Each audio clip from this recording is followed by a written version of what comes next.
Auntie Claus by Elise Primavera. The Kringle family lived high atop the luxurious Bing Cherry Hotel in New York City, and they loved Christmas. They kept a Christmas tree up all year round. Mr. Kringle was president of the renowned Jingle Bell Company. Mrs. Kringle owned the fabulous Mistletoe to Nail Salon over on 56th and 5th. They had even named their young son after you-know-who. Sophie and her little brother had everything. But if you asked, was it enough? No, they would say. Was it enough to have their own private soda fountain? No. They would shake their heads back and forth. Or clothes and books galore? No, no, no, they would scream. It had been suggested by their great-aunt, Auntie Claus, that maybe Sophie and her little brother were given too many presents. You can never have too many presents, sniffed Sophie. That's my motto. Yes, everyone in the Kringle family loved Christmas, but no one loved it more than Auntie Claus. Auntie Claus lived at the Bing as well, penthouse 25C. Every afternoon, Sophie was summoned there for tea. Each day, Auntie Claus would instruct Sophie on a different topic. One day, it might be Christmas trees. Always pick a nice full one, darling, with springy needles. Another day, decorating. You must drape the garland. Darling, one strand at a time. You must never throw it on. After they finished tea, Auntie Claus would close with these words of wisdom. And darling, always remember my first and final rule. Whether it's birthdays, Christmas, or Halloween, it is far better to give than it is to receive. Sophie wondered about her great-aunt a lot. She's so mysterioso, Sophie thought, and this was true. There were many strange goings-on up in penthouse 25C. Most people considered Auntie Claus just another eccentric New Yorker, but Sophie knew that there was more to her than met the eye. For instance, what was the diamond key that always hung from a silver ribbon around her neck? Just a bit of costume jewelry, darling, her great-aunt would say, then quickly change the subject. Why did Auntie Claus leave every year right after Halloween and not return until Valentine's Day? Just a business trip, darling. And she'd change the subject again. Where does she go? Sophie wanted to know. Once again, it was Halloween, and Auntie Claus announced, "In 1 week, I'm off on my annual business trip." What kind of business are you in anyway? Sophie had asked. That, darling, is something for me to know and you to find out, Auntie Claus had said with a twinkle in her eye. And that was exactly what Sophie intended to do. This year, I have a plan. I'll stow away. Sophie had made up her mind. As she was leaving, Sophie said, "I'm going on a business trip with Auntie Claus." "Marvelous, darling. Be home in time for Christmas. There's a good girl," said her mother. "Do take your mittens," said her father. "I'm going too," said her little brother. "Oh, no, you're not," said Sophie. "Can if I want to," he said. "Cannot," she said.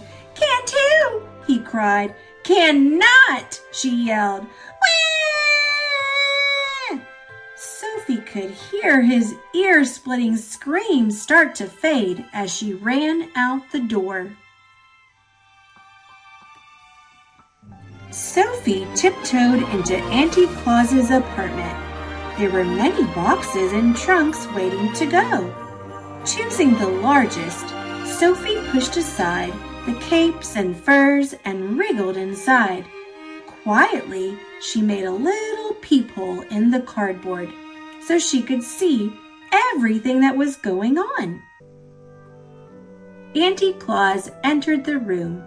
She removed the diamond key that hung from the ribbon around her neck. Next, she placed the key into the lock of her old elevator. The door slid open. The boxes and trunks were loaded. The door slid shut. Vroom! The elevator shot up in the air and out into space.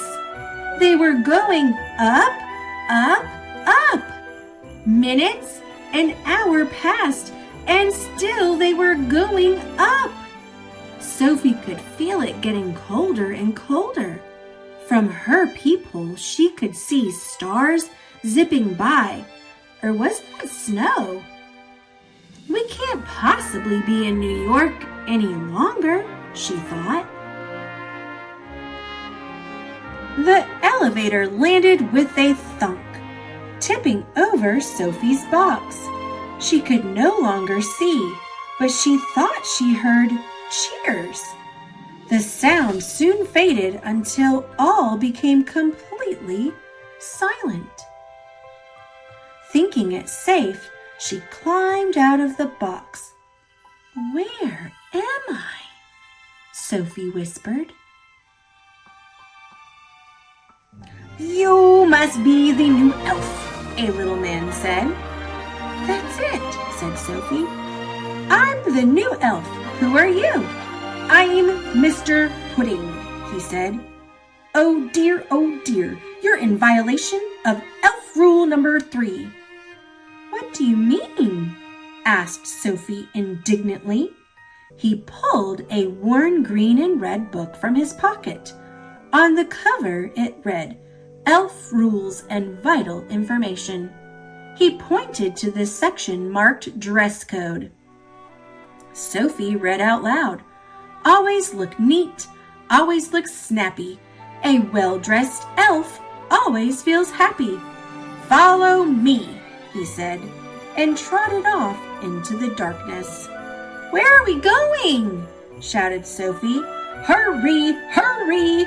Mr. Pudding called over his shoulder. "Only 48 days left."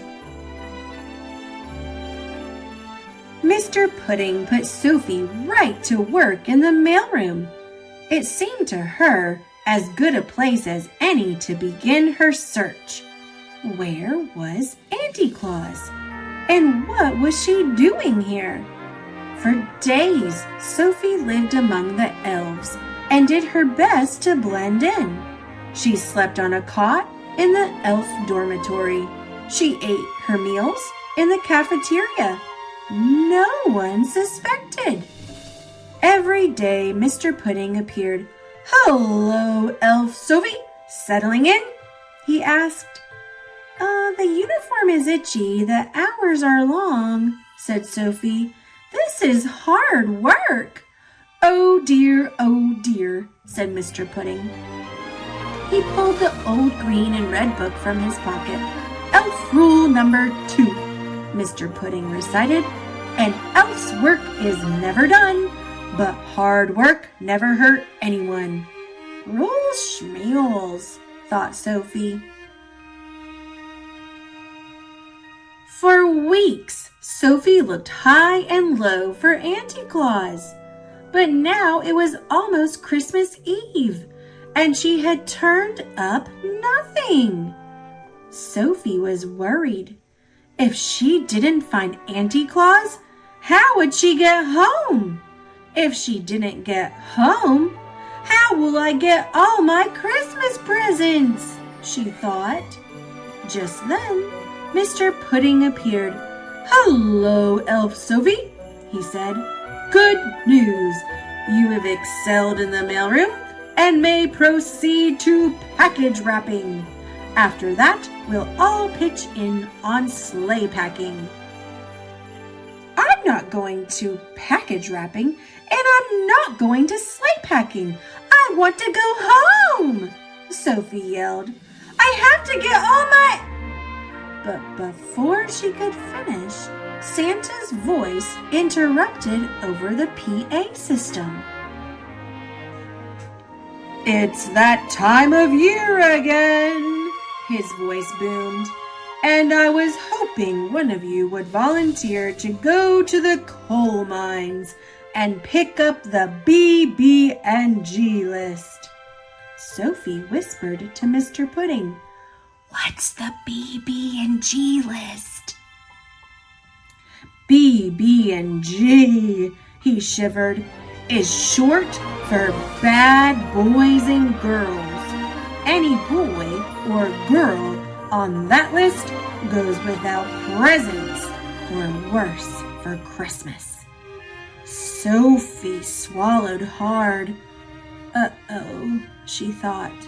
Mr. Pudding continued, "Only the bravest elf would volunteer for such an awful job." "Yes, a brave elf," thought Sophie, "or else a girl who thinks she might be on that list." She raised her hand high. "I'll go," she said. "Oh dear, Mr. Pudding said.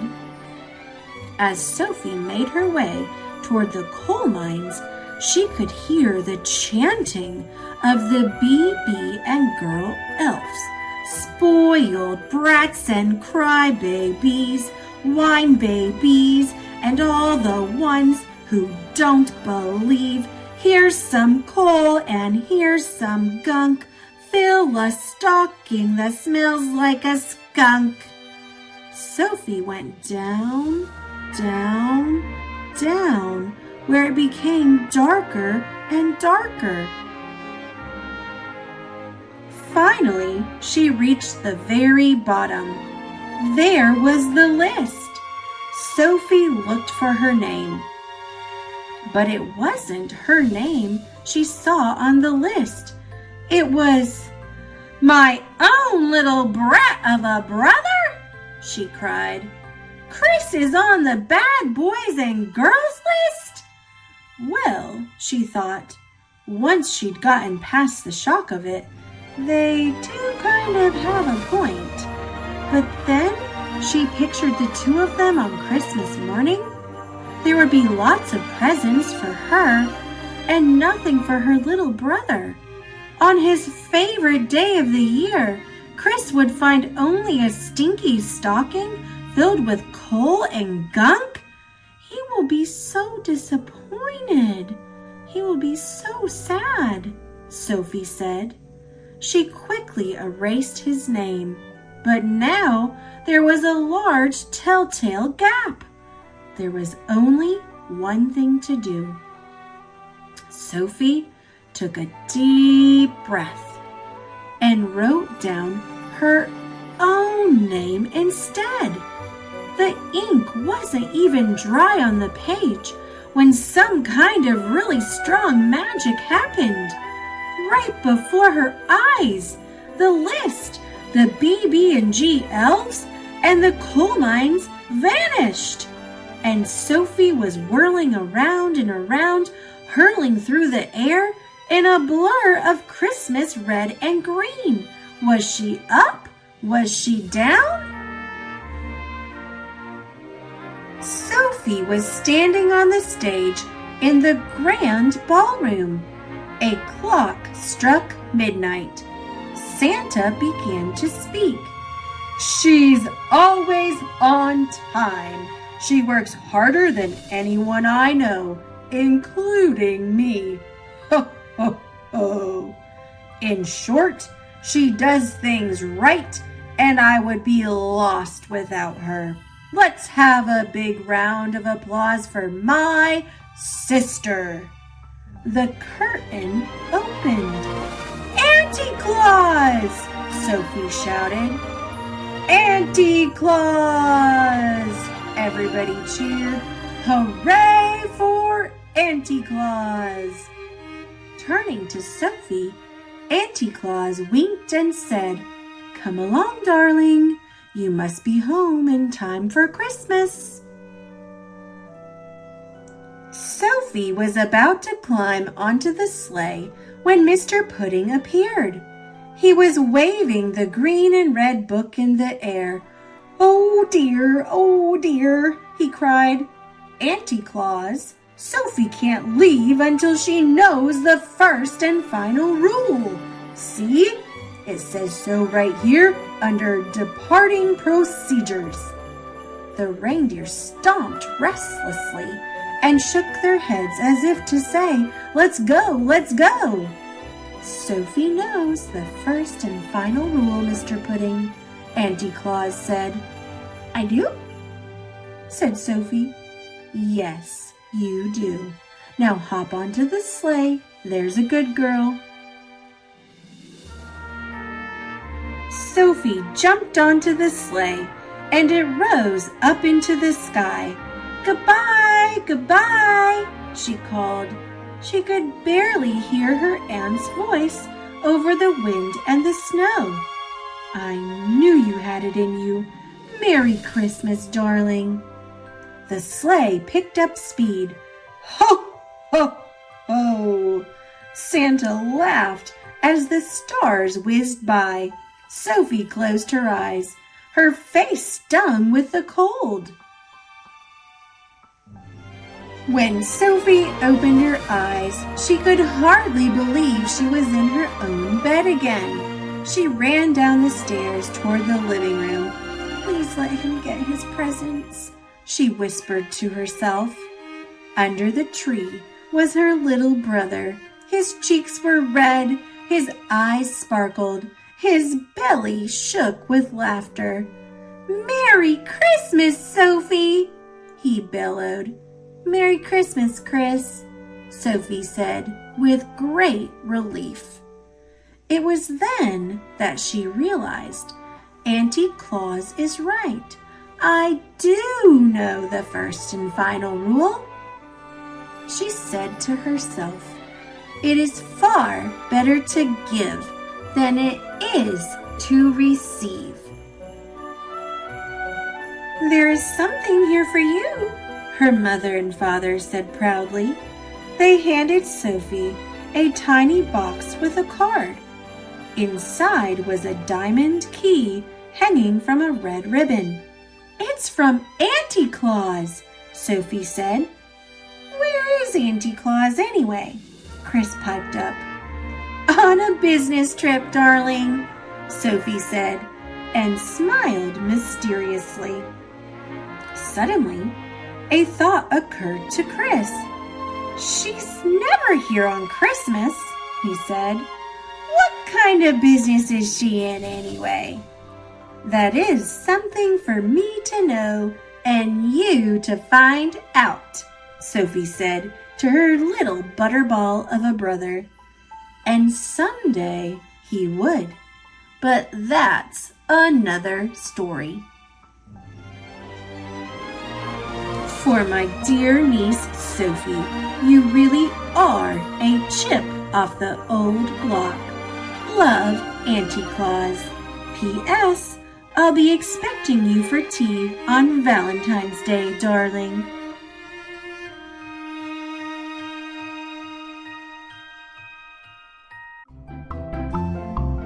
Thanks for watching. Click subscribe. See you later, alligator.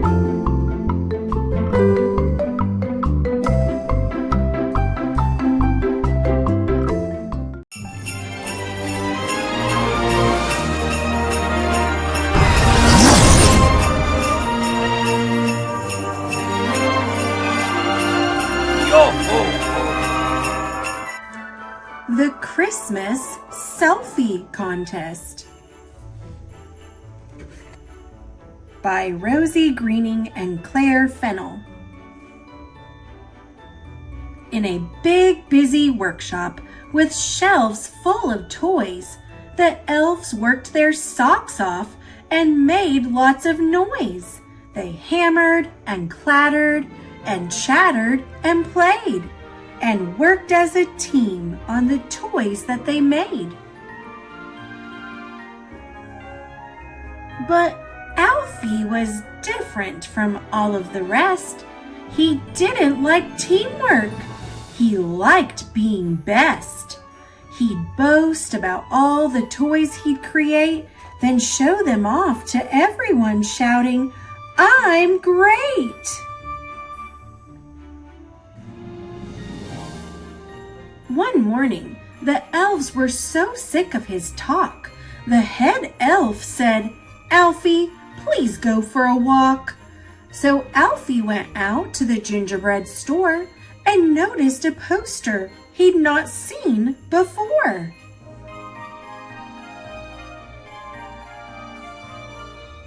It said, "Santa is holding a selfie contest, so send in your photos and he'll pick the best." Young Alfie was certain he'd win it with ease.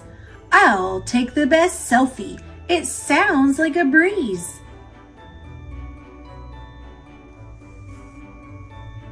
He told all his friends, but they just got annoyed.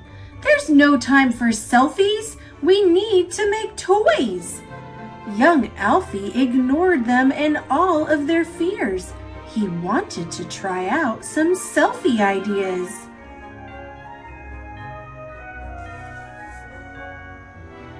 He ran to the polar bears, chilling outside. "Please pose for a selfie," he eagerly cried. The bears made a tower and Alfie yelled, "Cheese!" But one of the polar bears just had to sneeze. Achoo!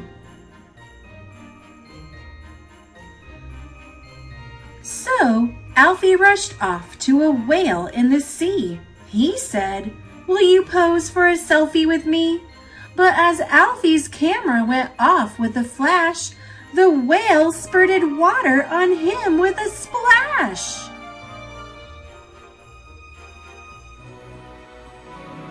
Then, as it grew darker, 2 owls fluttered past. "Will you take a selfie with me?" Alfie asked. The group had a hoot, but it still wouldn't do. The sky was too dark, and the selfies were too.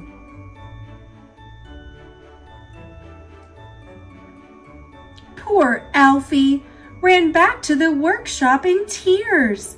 "I thought I would win, but I'm out of ideas." "Forget about selfies," the other elves said. "Let's finish these toys with some teamwork instead."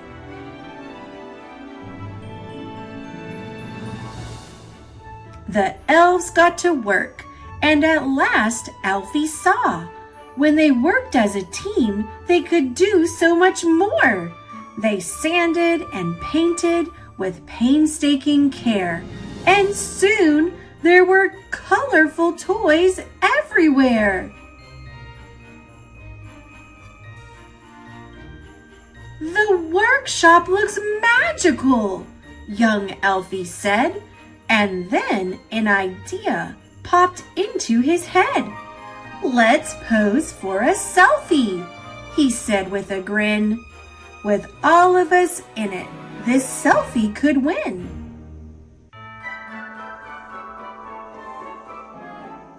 He sent off the selfie, and to his surprise, he got a reply saying, "You've won first prize. Your prize is a sleigh ride with Santa himself. Congrats on your selfie, you're one lucky elf." Young Alfie was thrilled, and he knew what to do. He showed all his friends and said, "You should come too." When Santa arrived in his beautiful sleigh, the elves clambered in. Then they went on their way. And as Santa's reindeers soared into the skies, young Alfie was glad they had all shared his prize.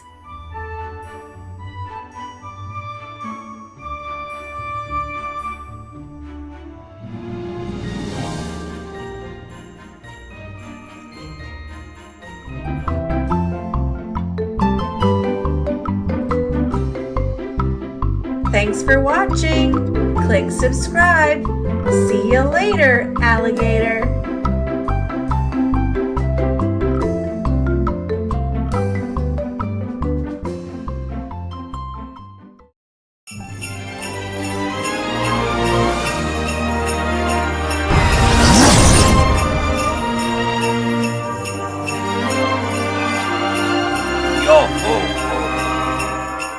The Gingerbread Man Loose at Christmas by Laura Murray, illustrated by Mike Lowry.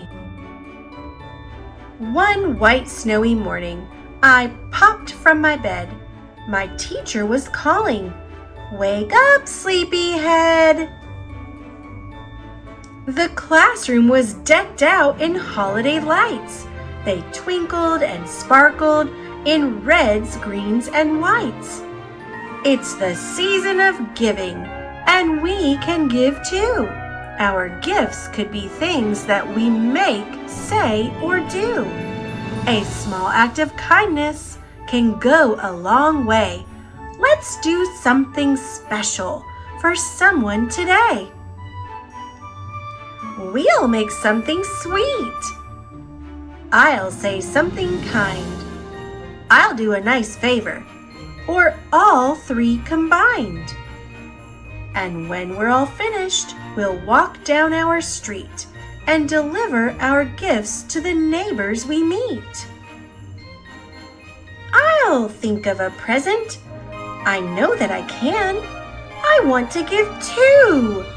I'm the gingerbread man. Some children made cards, and others baked treats. A few practiced singing with jingle bell beats. I wanted my present to be a surprise. I thought and I thought, then I grabbed my supplies. I knew just the person I'd give this gift to, so I made something special with glitter and glue.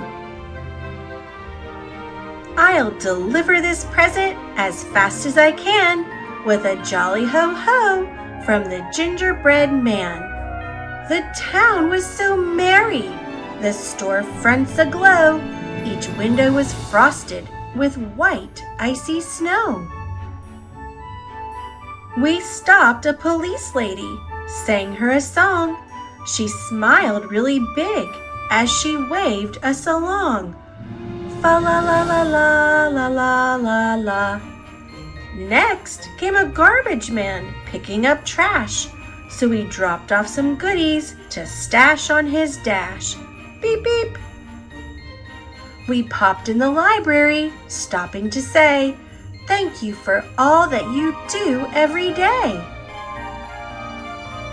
We raced to the dentist, the grocer, the vet, delivering cheer to each neighbor we met. Thank you. They all seemed so happy and very surprised. They gave us bear hugs and a few even cried. A whipping wind blew and it started to snow. Our teacher said, "Children, it's time that we go." I patted my pocket, then started to fret. I still have my present. I can't go back yet. But the class didn't hear me. The wind was too loud. They all headed back through the holiday crowd. I'll search on my own as fast as I can. I'll dash through the snow. I'm the gingerbread man. I waved at the barber, the friendly bookseller, the doctor, the florist, and the busy bank teller. I must find the neighbor I made my gift for. She helped my class make me. Oh, where is her store? The sidewalks were slick as I tripped and then tumbled. I noticed my feet were all mushy and crumbled. My icing was dripping. My legs were just dough. I had to get out of this wet, squishy snow. Then finally I saw it. That one special store. A sign that said bake shop hung over the door. I'll hobble right over as fast as I can. I'll give my gift too. I'm the gingerbread man. The baker reached out and said, "How do you do?" "I'm the gingerbread man, and I'm glad I found you. I've come to say thanks for your sweet recipe. Without it, my class would have never made me. I have something for you, my very best card. I used lots of glitter and worked really hard." She gave me a smooch, saying, "You made my day." Then she glanced at my legs with a look of dismay. "Are your legs feeling crummy? I know a quick fix. We'll give them a dip in this dark chocolate mix. These boots will be cozy and look really cool. They'll keep your feet dry on your way back to school.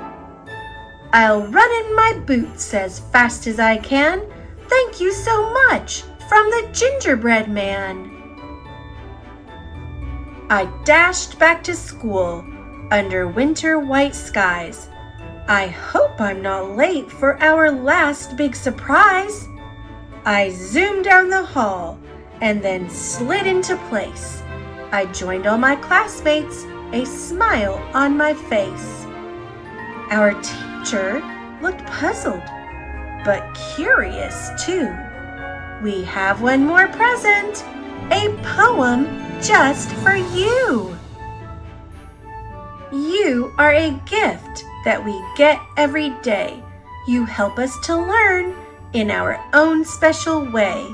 You're funny and kind. You're the best teacher ever.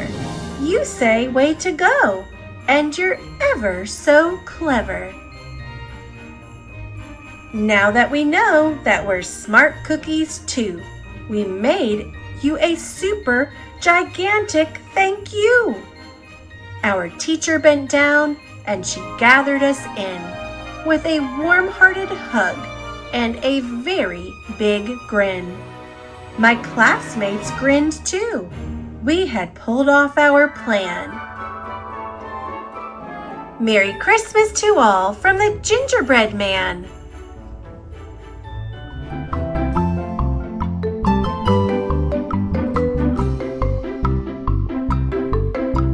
Thanks for watching. Click subscribe. See you later, alligator.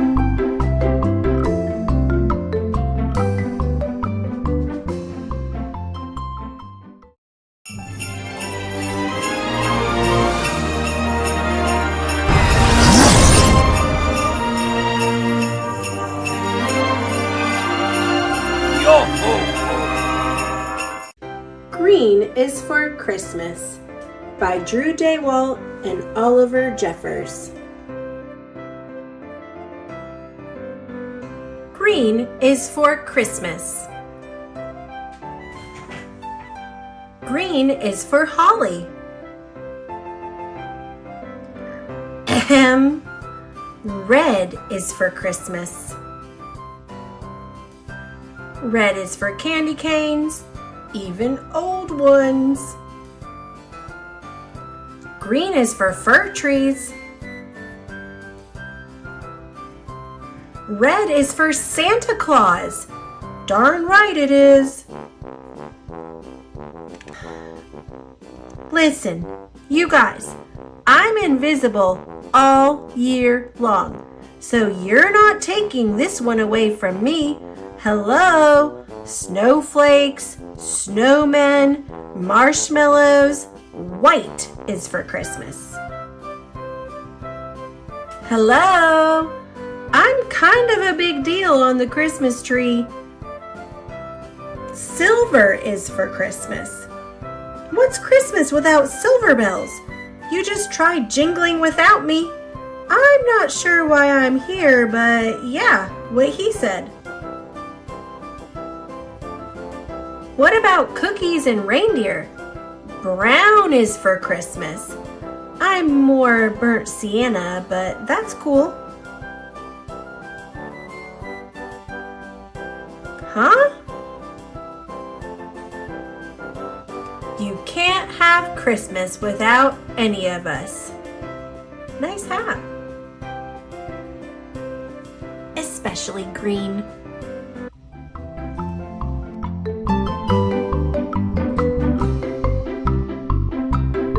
Thanks for watching. Click subscribe. See you later, alligator.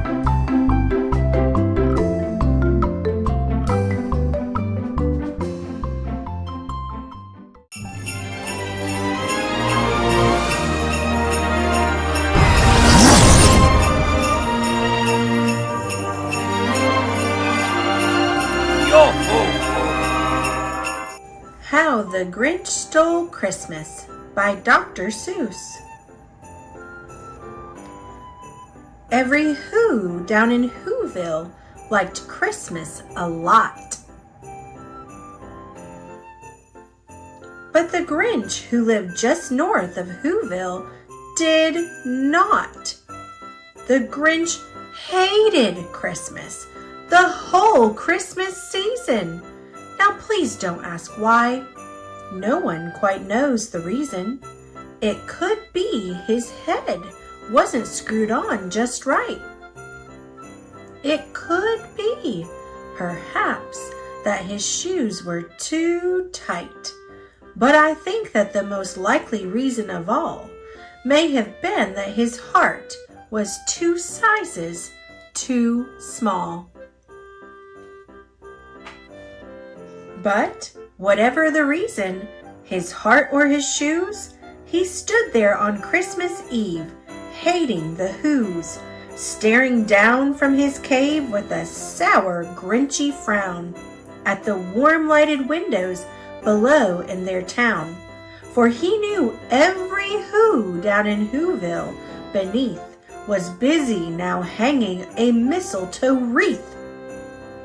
And they're hanging their stockings, he snarled with a sneer. Tomorrow is Christmas. It's practically here. Then he growled with his Grinch fingers nervously drumming, I must find a way to stop Christmas from coming. For tomorrow, he knew. All the Who girls and boys would wake bright and early. They'd rush for their toys and then, oh, the noise, oh, the noise, noise, noise, noise. That's one thing he hated, the noise, noise, noise. Then the Whos, young and old, would sit down to a feast, and they'd feast, and they'd feast, and they'd feast, feast, feast, feast. They would feast on Who pudding and rare Who roast beast, which was something the Grinch couldn't stand in the least. And then they'd do something he liked least of all. Every Who down in Whoville, the tall and the small, would stand close together with Christmas bells ringing. They'd stand hand in hand, and the Whos would start singing. They'd sing, and they'd sing, and they'd sing, sing, sing, sing. And the more the Grinch thought of this Who Christmas sing, the more the Grinch thought, I must stop this whole thing. Why, for 53 years, I've put up with it now. I must stop this Christmas from coming. But how? Then he got an idea, an awful idea. The Grinch got a wonderful, awful idea. I know just what to do. The Grinch laughed in his throat, and he made a quick Santa Claus hat and a coat, and he chuckled and clucked, "What a great Grinchy trick! With this coat and this hat, I look just like Saint Nick. All I need is a reindeer." The Grinch looked around, but since reindeer are scarce, there were none to be found. Did that stop the old Grinch? No, the Grinch simply said, "If I can't find a reindeer, I'll make one instead." So he called his dog Max. Then he took some red thread and he tied a big horn on the top of his head. Then he loaded some bags and some old empty sacks on a ramshackle sleigh, and he hitched up old Max. Then the Grinch said, "Get up!"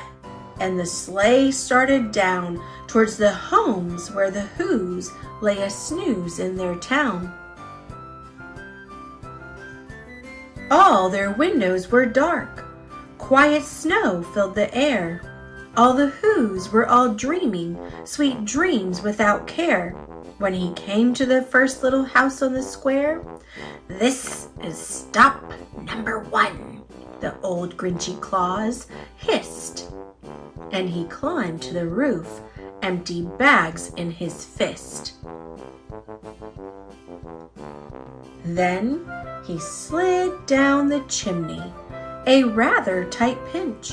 But if Santa could do it, then so could the Grinch. He got stuck only once, for a moment or two. Then he stuck his head out of the fireplace flue, where the little Who's stockings all hung in a row. "These stockings," he grinned, "are the first things to go." Then he slithered and slunk with a smile most unpleasant around the whole room, and he took every present. Pop guns and bicycles, roller skates, drums, checkerboards, tricycles, popcorn, and plums. And he stuffed them in bags. Then the Grinch very nimbly stuffed all the bags, one by one, up the chimbley. Then he slunk to the icebox. He took the Who's feast. He took the Who pudding. He took the roast beast. He cleaned out that icebox as quick as a flash. Why, that Grinch even took their last can of Who hash. And the Grinch grabbed the tree and he started to shove when he heard a small sound like the coo of a dove. He turned around fast and he saw a small Who, little Cindy Lou who was not more than 2. The Grinch had been caught by this tiny Who daughter who'd got out of bed for a cup of cold water.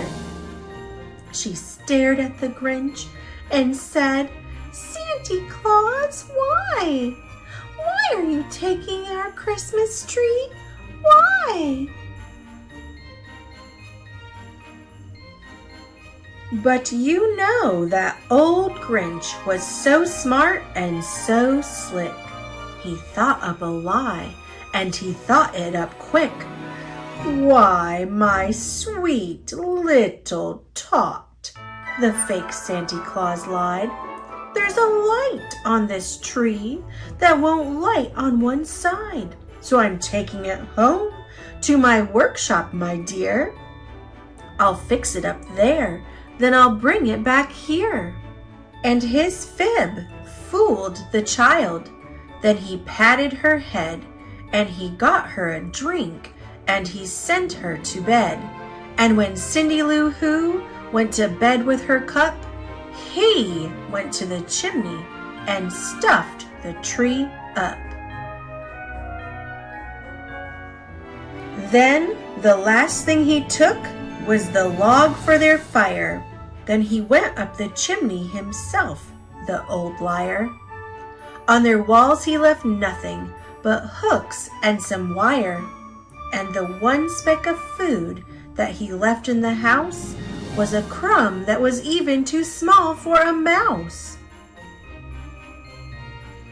Then he did the same thing to the other Who's houses, leaving crumbs much too small for the other Who's mouses. It was 1/4 dawn, all the Who's still abed, all the Who's still a snooze when he packed up his sled, packed it up with their presents, the ribbons, the wrappings, the tags and the tinsel, the trimmings, the trappings. 3,000 feet up the side of Mount Crumpet, he rode with his load to the tip-top to dump it. Pooh, pooh, to the Who's. He was the Grinchishly humming. They're finding out now that no Christmas is coming. They're just waking up. I know just what they'll do. Their mouths will hang open a minute or two. Then the Who's down in Whoville will all cry boo-hoo. That's a noise, grinned the Grinch, that I simply must hear. So he paused, and the Grinch put his hand to his ear, and he did hear a sound rising over the snow. It started in low, then it started to grow. But the sound wasn't sad. Why, this sounded merry. It couldn't be so, but it was merry, very. He stared down at Whoville. The Grinch popped his eyes. Then he shook.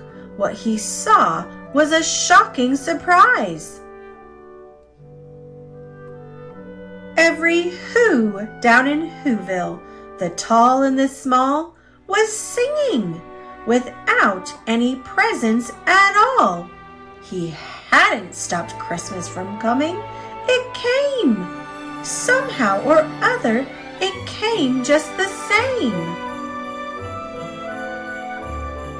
And the Grinch, with his Grinch feet, ice cold in the snow, stood puzzling and puzzling. How could it be so? It came without ribbons. It came without tags.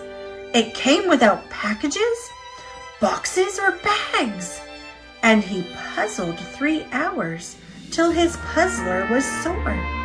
Then the Grinch thought of something he hadn't before. Maybe Christmas, he thought, doesn't come from a store. Maybe Christmas, perhaps, means a little bit more. And what happened then? Well, in Whoville they say that the Grinch's small heart grew 3 sizes that day. And the minute his heart didn't feel quite so tight, he whizzed with his load through the bright morning light, and he brought back the toys and the food for the feast. And he himself, the Grinch, carved the roast beast.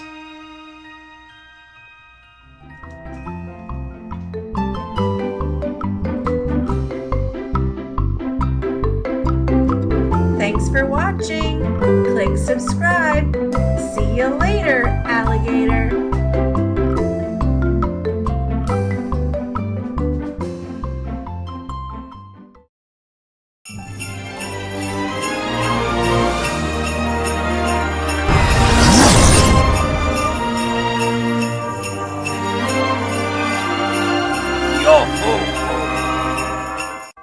How to Catch a Reindeer by Alice Walstead and Andy Elkerton. It's Christmas Eve! That's right, Santa's back. He's here with the whole reindeer team. There are presents and stockings and candy canes and Christmas trees all agleam. You might have sung my name before.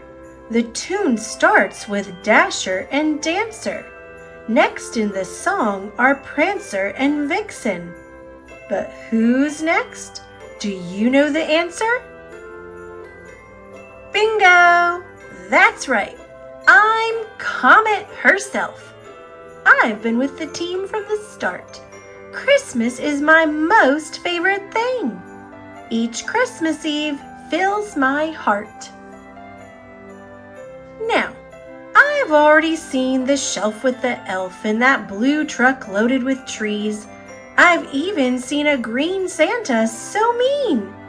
Tonight, I'll explore as I please. I've heard that some kids are setting up traps to catch an elf or maybe Santa Claus. If you think offering some carrots will work, I promise I won't even pause. I'll admit that this trap looks interesting. It has lights and style and flair. The thing is, though, I'm not hungry enough. There's no way I'm going in there. Free reindeer moss inside. Christmas decorations are awesome and bright. Those candy canes twinkle and glow. Though a maze looks like fun, I think that I'll pass, and I'll romp and I'll play in the snow.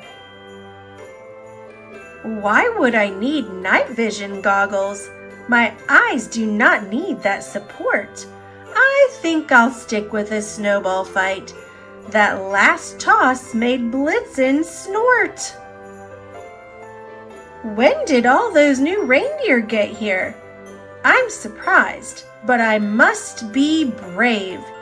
Is that Santa sitting in a sleigh on the ground? This is weird. And why won't he wave? I'm chatting away, but it seems they're not listening. It's like they don't know that it's me.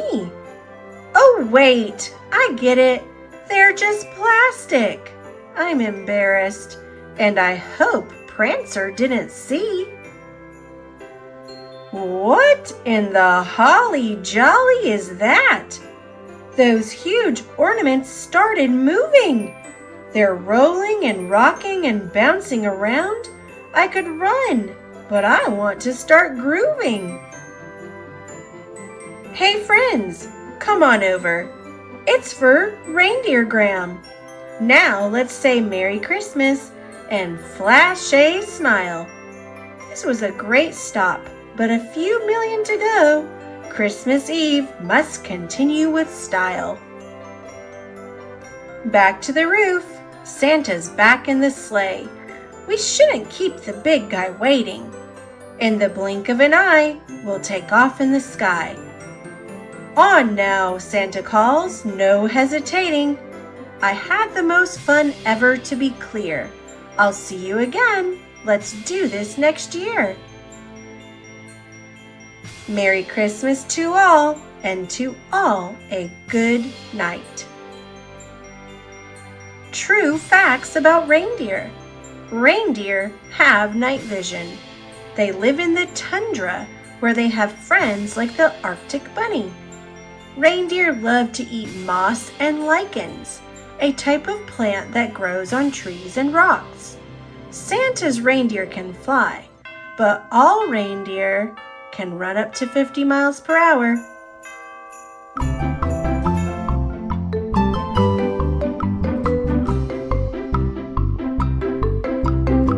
Thanks for watching. Click subscribe. See you later, alligator.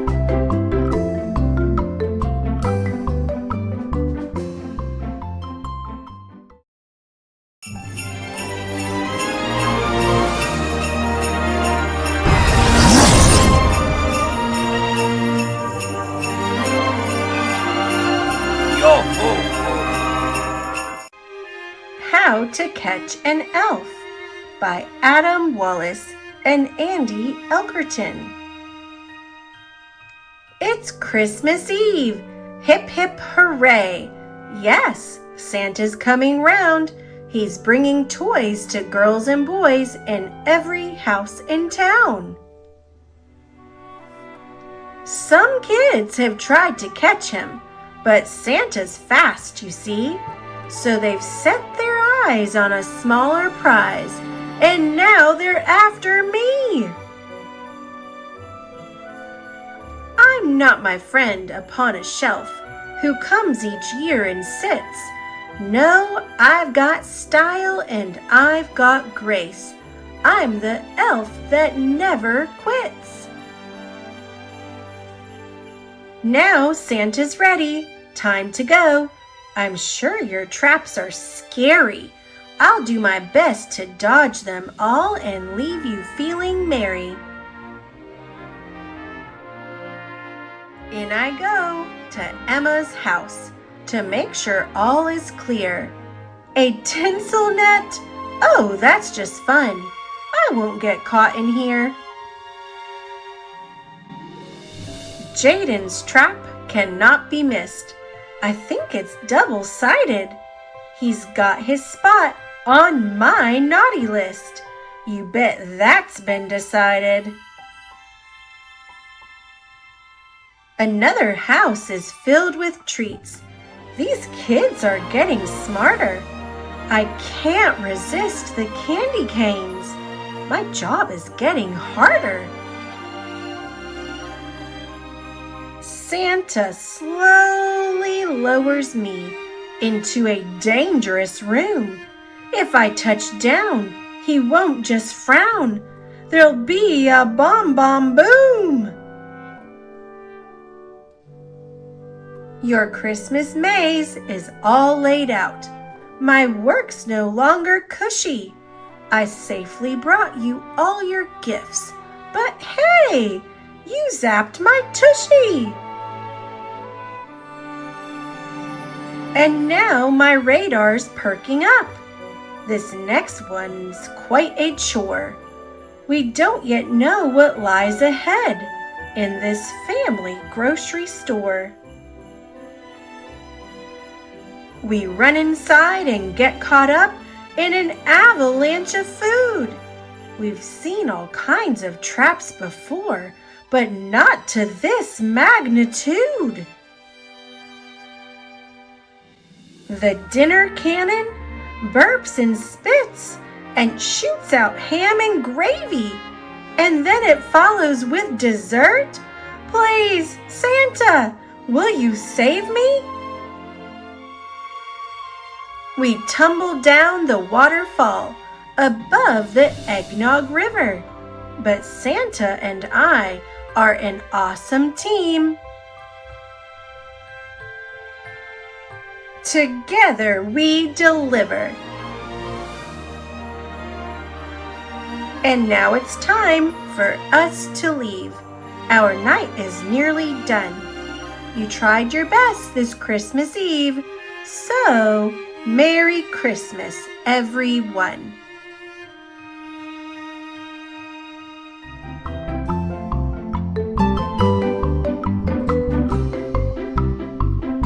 Thanks for watching. Click subscribe. See you later, alligator.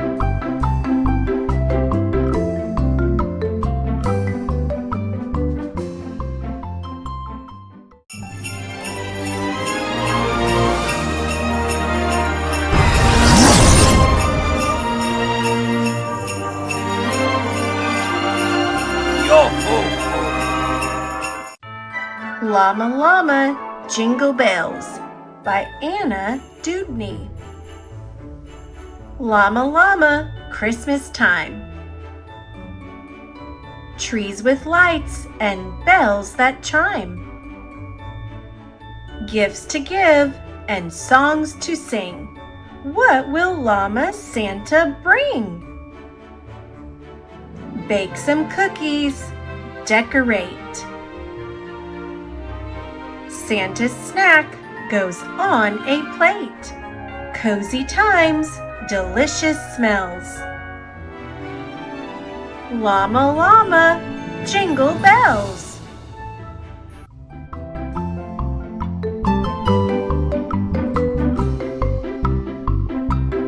Thanks for watching. Click subscribe. See you later, alligator.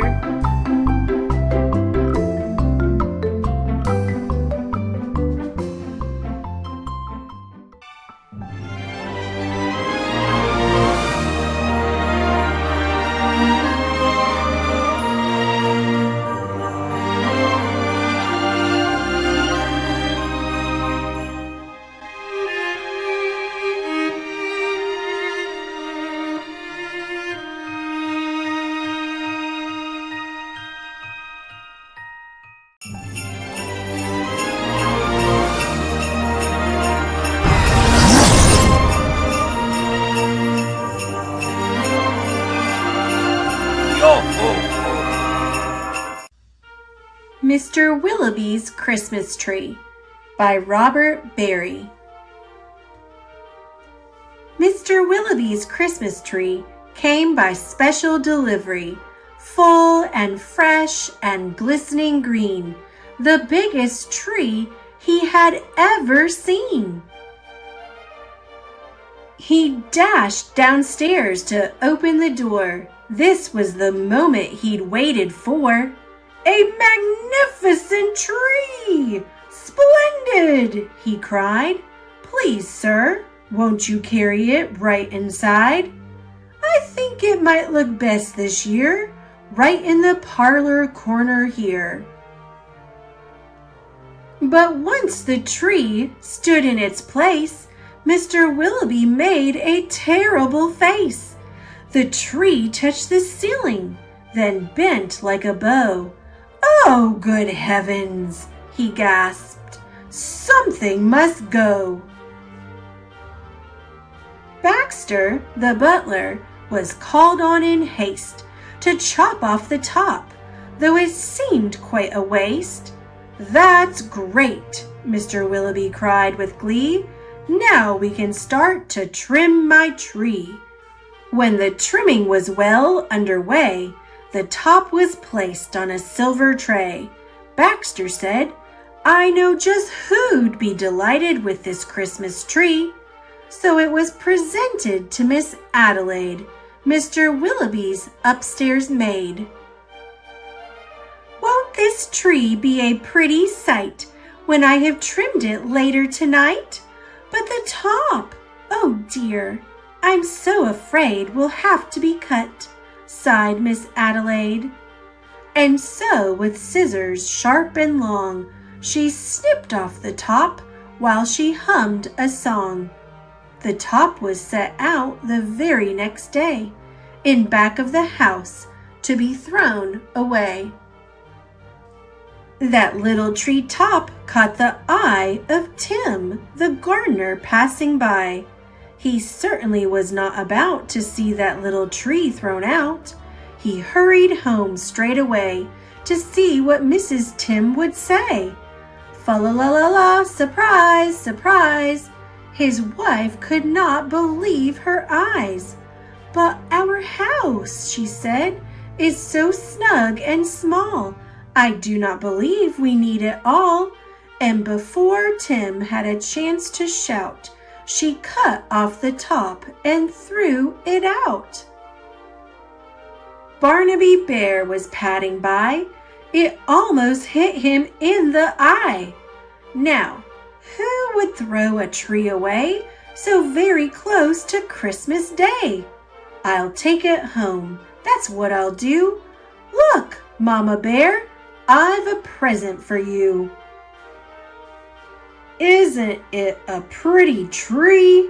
Yawned Barnaby quite drowsily.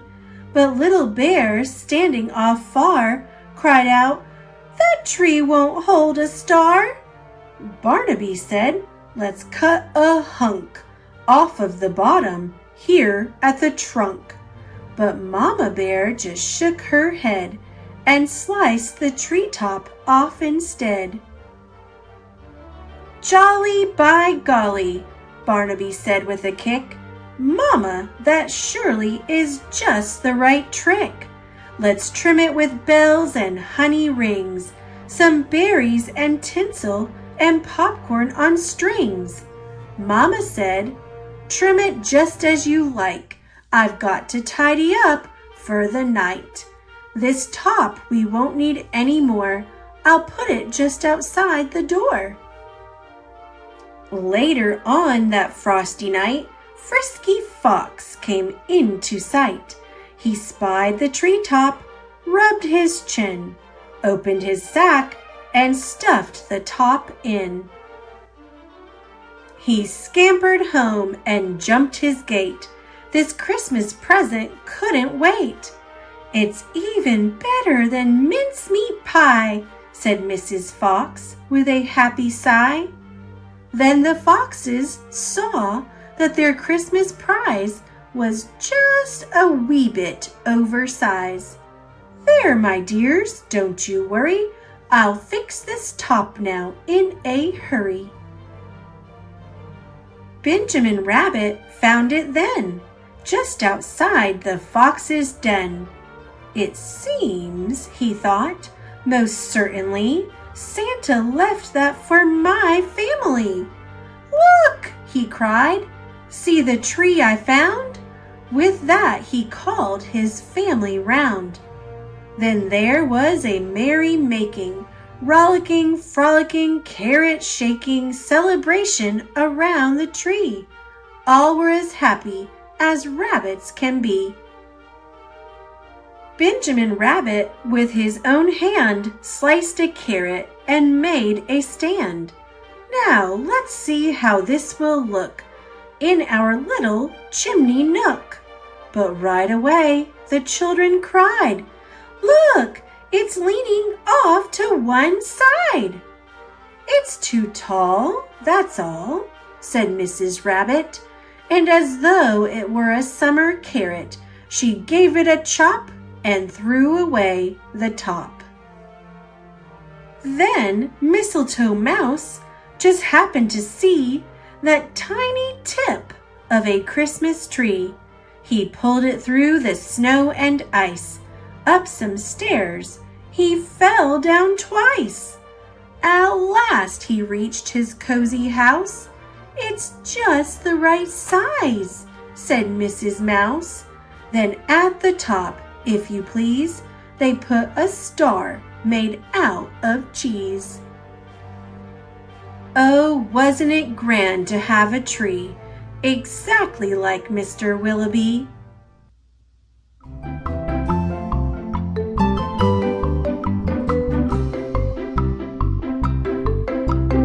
Thanks for watching. Click subscribe. See you later, alligator.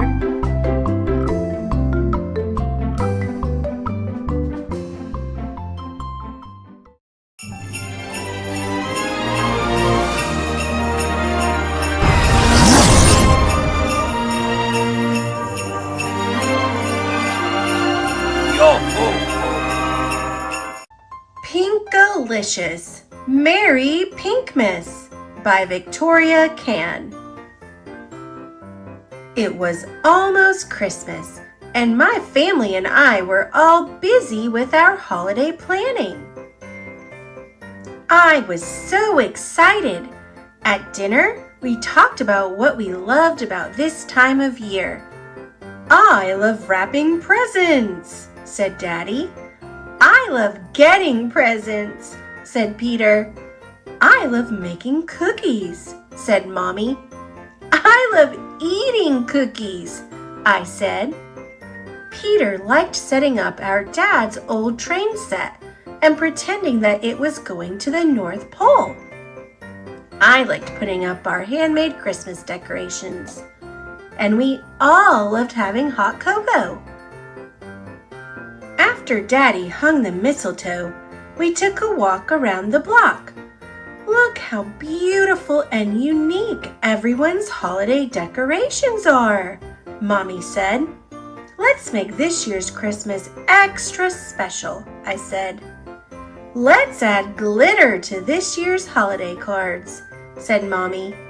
"Let's make our own wrapping paper for this year's presents," said Daddy. "Let's put up pink Christmas lights," said Peter. "I have an idea," I said. "Let's get a pink tree this year," I shouted. "A pink tree?" said Peter. "There's no such thing." "Of course there is," I said. "We saw one at the department store. Remember? They come in forest green, gold, white, and pink." I was smiling at the idea, but no one else was. Mommy looked alarmed. Daddy looked doubtful. Peter looked thoughtful. Why weren't they cheering? What could be prettier than a pink tree? "Pinkalicious, we always get a real tree from a tree farm," said Mommy. "That's our family tradition." "Please, Mommy," I begged. "Besides, there are lots of different kinds of traditions. Some people ride in sleighs. We don't. We sing carols in our car." I marched all the way home. "And milk for Santa? We leave Santa a strawberry milkshake. That's a pinktastic Pinkerton tradition." Said Mommy. I could see that she was thinking it over. "Pinkalicious, real trees smell so good," said Peter, sniffing the air at the thought. "I look forward to coming home to the yummy smell of pine. A pink tree would be artificial. I don't want a fake tree." "Wait right here. I have just the thing," I said, and ran off to rummage through the junk drawer. "Ta-da! Feast your nose on this. You won't ever want to leave the house." Said Peter. I could see that he was thinking it over.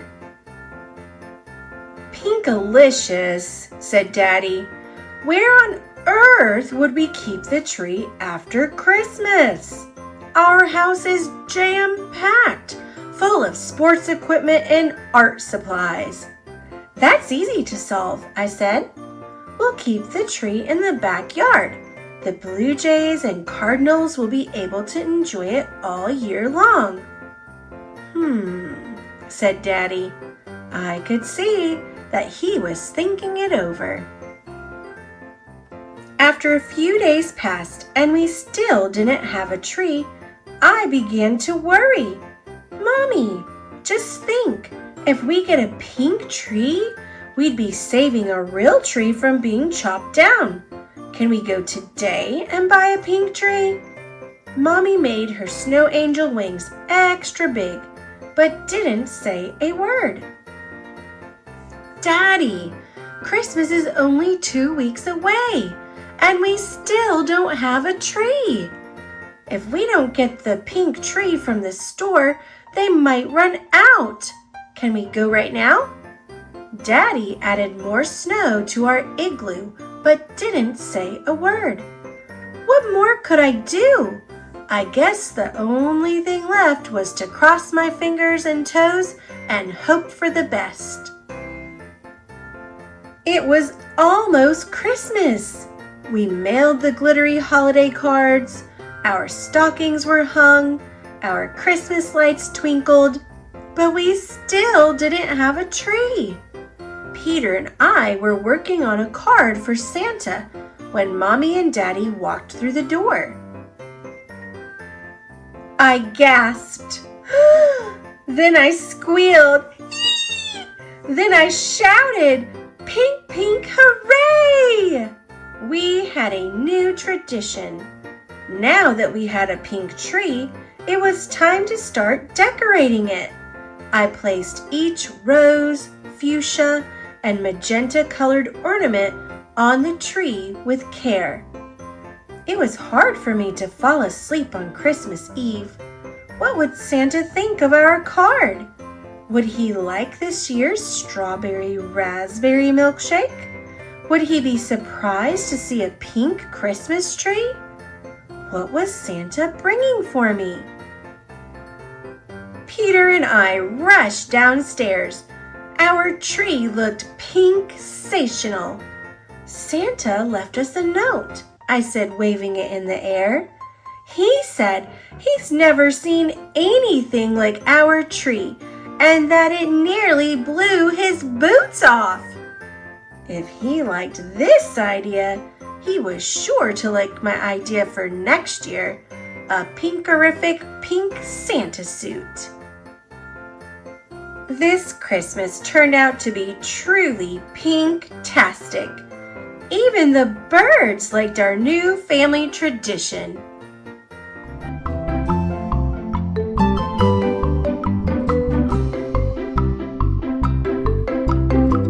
Thanks for watching. Click subscribe. See you later, alligator.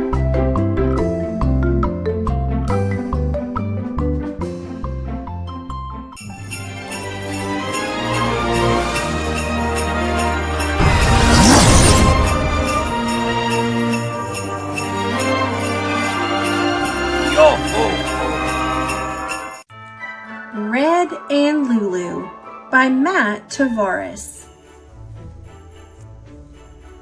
Red and Lulu were happy in their tree. Their nests were always safe in its branches. Its shade kept them cool on hot summer days, and its evergreen needles kept them cozy when autumn winds howled. It was the perfect place to live all year long. But their favorite time of year by far was winter. The family would decorate the tree with lights, and sometimes people would gather near and sing. Oh, Christmas tree, thy leaves are so unchanging. Red and Lulu loved listening to the people sing about their tree. Sometimes they even sang along. One chilly morning, just as the cold months were starting again, Red went out to find some breakfast. Lulu stayed behind, tucked in the branches of their tree. When Red returned, he could not believe what he saw. Their tree had moved. It was on its side, strapped to the back of a big truck. Red could hear the sweet sound of Lulu's song coming from inside the tree, and then the truck drove away. Red chirped frantically, telling Lulu to stay right where she was, telling her that he would be right there. Red flew as hard as he could for as long as he could, but the truck was just too fast. Before long, Red lost sight of the tree. Still, he kept flying, trying to catch up. Soon he found himself in a strange place, unlike any place he had ever seen. For days, Red searched everywhere. He was tired and hungry. He wondered if he would ever see Lulu again. The snow reminded him of Lulu. He missed her so much. He could almost hear the song they loved. Oh, Christmas tree, thy leaves are so unchanging. Wait! He could hear the song they loved. Red flew toward the sound. The voices grew louder and louder. Then he turned the corner.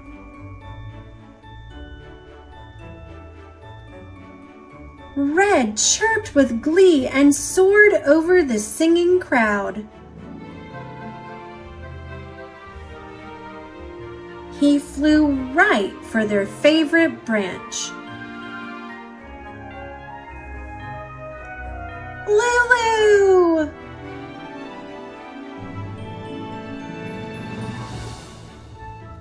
Red and Lulu were happy in their tree and watched with pride as hundreds of thousands of people marveled at its beauty.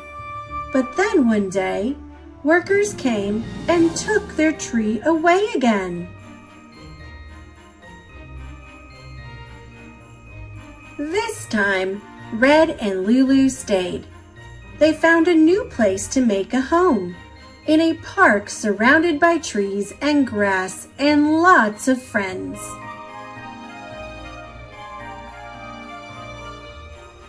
Now, every year, when the air turns cold, Red and Lulu take a special trip. And when the crowd comes to sing, they sit together, snuggled close on a snowy branch, and listen. Oh, Christmas tree, thy leaves are so unchanging. Sometimes they even sing along. The Rockefeller Center Christmas Tree. Before there were even any buildings in New York City's Rockefeller Center, there was a tree. On Christmas Eve in 1931, construction workers decorated a 20-foot evergreen with whatever they could find. Strings of cranberries, paper, garlands, tin cans, and even foil gum wrappers. Little did they know that they were starting a tradition that would last for 8 decades and beyond. Now every year, the head gardener at Rockefeller Center searches far and wide for the perfect Christmas tree. The chosen tree is almost always a Norway spruce, a type of tree that is not native to the United States. So it's usually found not in the forest, but in someone's yard, where it was planted decades ago. Once on its pedestal, the Rockefeller Center Christmas tree stands as tall as an 8-story building and is decorated with more than 45,000 multicolored lights. The star on top weighs 550 pounds. Every year, on the first Wednesday after Thanksgiving, 200,000 people pack into Rockefeller Center to watch the annual tree lighting ceremony, while millions more watch on television. And every day until the tree is taken down in January, hundreds of thousands of people visit Rockefeller Center to see the world's most famous tree. When the holiday season is over, the Rockefeller Center Christmas tree is donated to Habitat for Humanity, a charitable organization that uses lumber from the tree to build homes for families in need.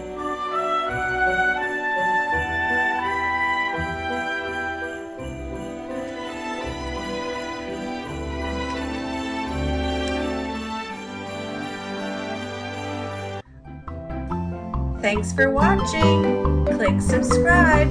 See you later, alligator.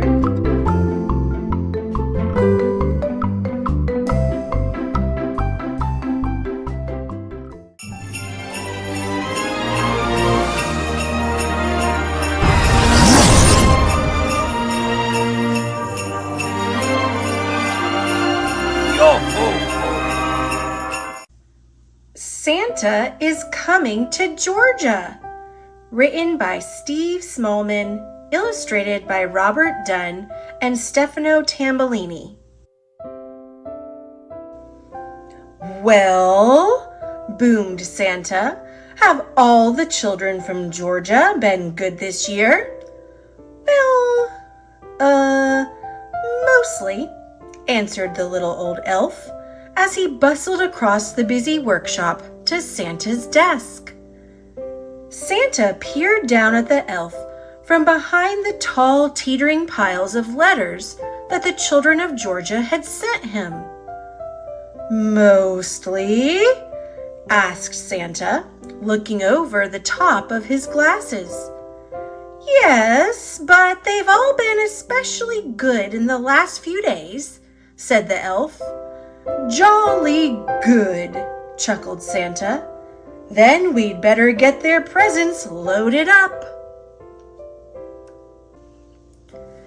Even though the sack of presents was really, really big and the elves were really, really small, they seemed to have no trouble loading it into Santa's sleigh.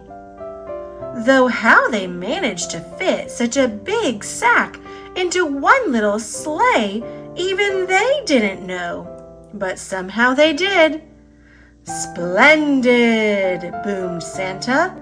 "We're ready to go." Not quite, Santa," said the little old elf. "One of our reindeer is missing." "Missing? Which reindeer is missing?" asked Santa. "The youngest one, Santa," said the elf. "It's his first flight tonight. I've called him, but—" Just then, a young reindeer strolled up, munching on a large carrot. "Where have you been?"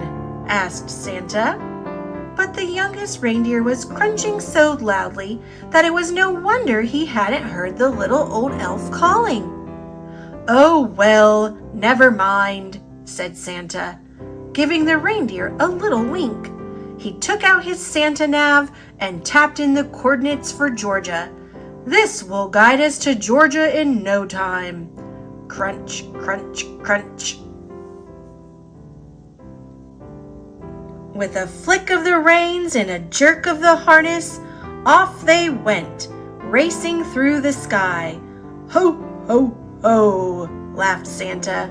"We'll soon have these presents delivered to the Peach State." Santa's sleigh flew through the starry night, heading south across the Arctic Ocean. On they flew in the crisp, wintry air, crossing over Canada. In the wink of an eye, the sleigh was flying above the Great Lakes and on over the Appalachian Mountains. The youngest reindeer was very excited. He had never been away from the North Pole before. They were just nearing the Blue Ridge Mountains when suddenly they ran into thick fog. Mist swirled around the sleigh. They couldn't see a thing. The youngest reindeer was getting a bit worried, but Santa didn't seem concerned. "In 2 miles, said the Santa nav in a bossy lady's voice. "Keep left at the next star." "But ma'am," Santa blustered, "I can't see any stars in all this fog." Soon they were hopelessly lost. Then, through the foggy blanket, the youngest reindeer heard a faint ringing sound. Ding dong, ding dong. He looked over at the old reindeer with the red nose, but he had his head down. Red nose? I wonder who that could be. Do you know? Ding dong, ding dong, ding dong. There was that sound again, like church bells ringing. The youngest reindeer turned around to look at Santa, but Santa wasn't listening. He seemed to be arguing with a little box with buttons on it. With a flick of the harness and a jerk of the reins, the youngest reindeer gave a sharp tug and headed off toward the sound of the bells, pulling Santa and his sleigh behind him. "Whoa!" cried Santa, pulling his hat straight. "What's going on?" Then, to his surprise, he heard the ringing sound. "Well done, young reindeer," he shouted cheerfully. "It must be the Cathedral of St. Philip in Atlanta. Don't worry, children, Santa is coming." Then, suddenly, crunch! Ouch! The sleigh hit something as it plummeted through the fog. "You have arrived," said the Santa Nav unhelpfully. Finally, when the fog had lifted, Santa discovered exactly where they were, stuck right at the very top of the Georgia state capitol. "Everybody pull!" The reindeer pulled with all their might until at last, with a screeching noise, the sleigh scraped clear of the dome, and Santa steered them safely past World of Coca-Cola, along Marietta Street, and down into Centennial Olympic Park. Luckily, there was no real damage done, but the packages had all been jumbled up.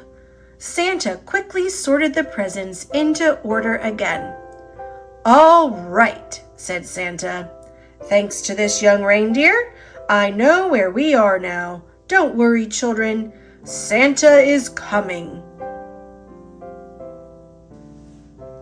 Santa drove his sleigh expertly from rooftop to rooftop all over Georgia, popping in and out of chimneys as fast as he could go. There were big chimneys in Thomasville and small chimneys in Athens. He squeezed down thin chimneys in Gainesville and plummeted down fat chimneys in Statesboro.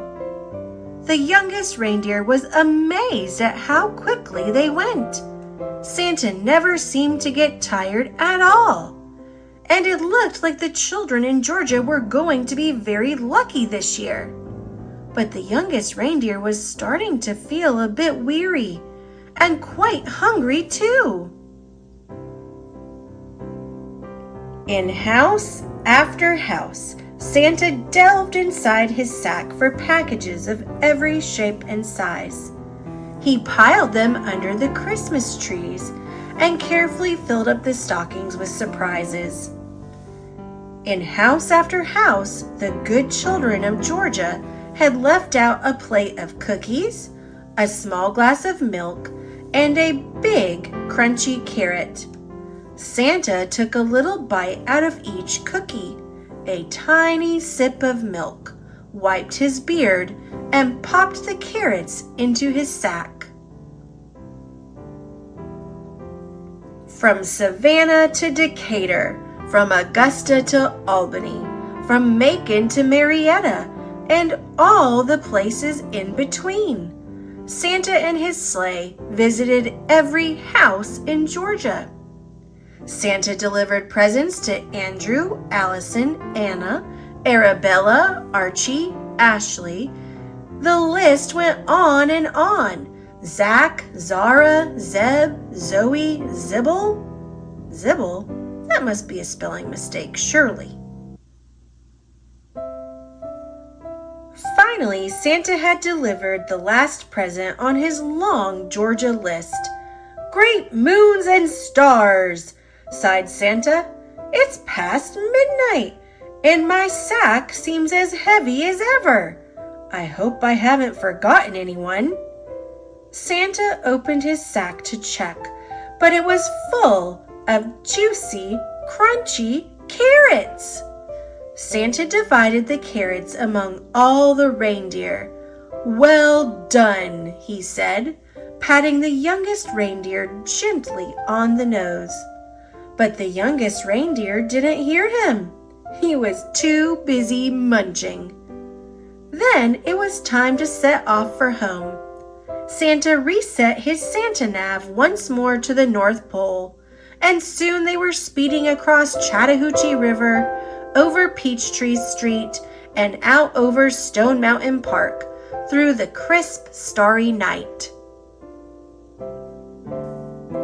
"Ho, ho, ho," laughed Santa. "Merry Christmas, Georgia."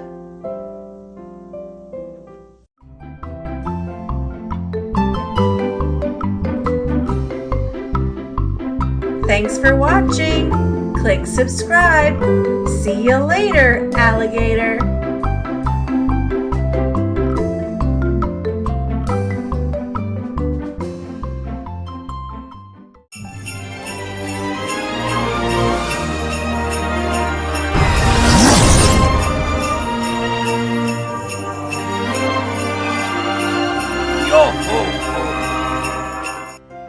Santa's Stuck by Rhonda Gowler Green, illustrated by Henry Cole.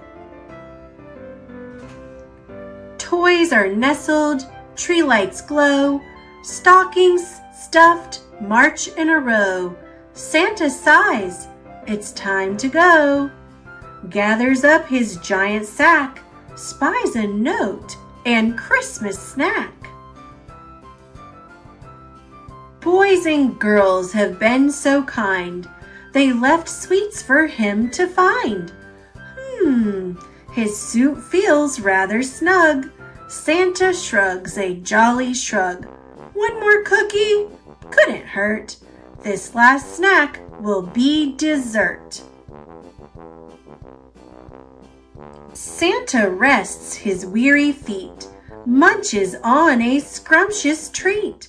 Nibble, nibble, tasty crumbs, licks the frosting from his thumbs, smacks his lips on fruitcake too, wolfs the whole thing, chomp, chomp, chew.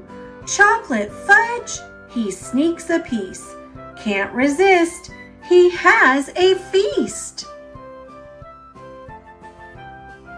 Belly bulges, Santa stops, uh-oh, look, a button pops. Restless reindeer, cold wind blows, up the chimney Santa goes. Suddenly, a sound is heard. Rap, tap, tap, and one wee word. Help! Little ones tucked in their beds, candy cane dreams in their heads. Slumber on, don't hear a peep, but dog bolts upright from his sleep. Bravely pit-pats down the stair, sees boots kicking in the air. Santa whispers, I'm stuck tight. Dog helps push with all his might.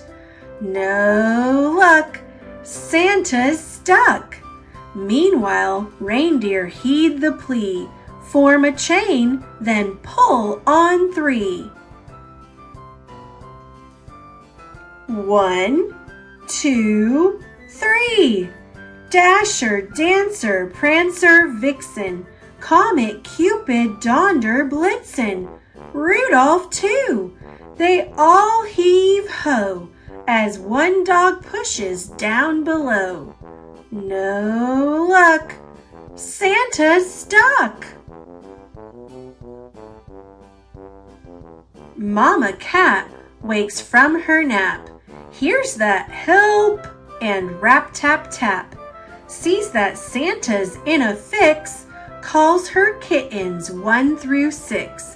1, 2, 3, 4, 5, 6, meow. Reindeer, dog, kittens, cat, pull like this, push like that. No luck, Santa's stuck. Ho, ho, ho, a tiny mouse stirs inside his tiny house. Scampers out to lend a hand. Santa gives the go command.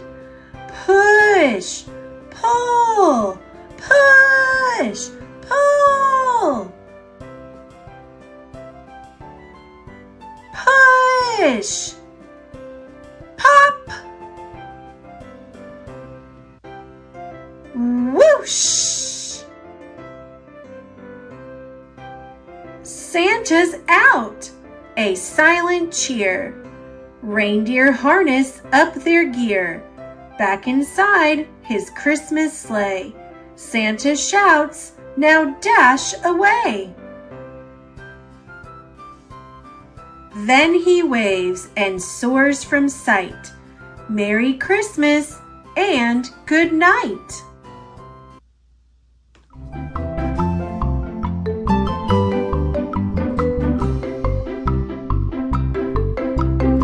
Thanks for watching. Click subscribe. See you later, alligator.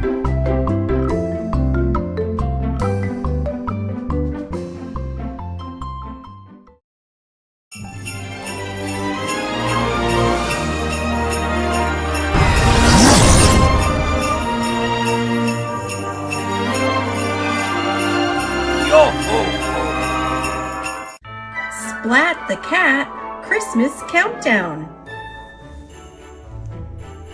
It's sundown on Christmas Eve when Splat decides to put up a new tree. So Santa will have enough room for all our gifts, he says. It's almost bedtime and Splat is still not done decorating his tree. Now it's time for Splat to wrap his gifts. Finally, it's bedtime. I hope Santa remembers how nice I've been this year, Splat says with a yawn. Santa came, Splat shouts. This is the best Christmas ever.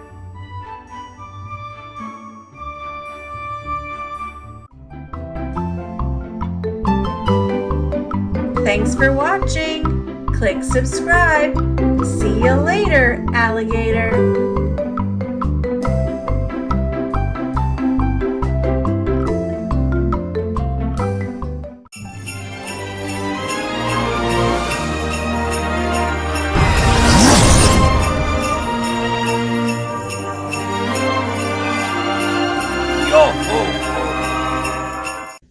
The Christmas Owl, based on the true story of a little owl named Rockefeller, by Ellen Kalish and Gideon Steerer, illustrated by Ramona Kalitsky.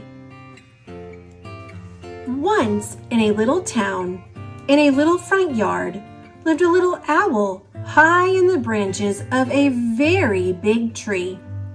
For the curious little owl, not even a year old, the world was filled with wonder.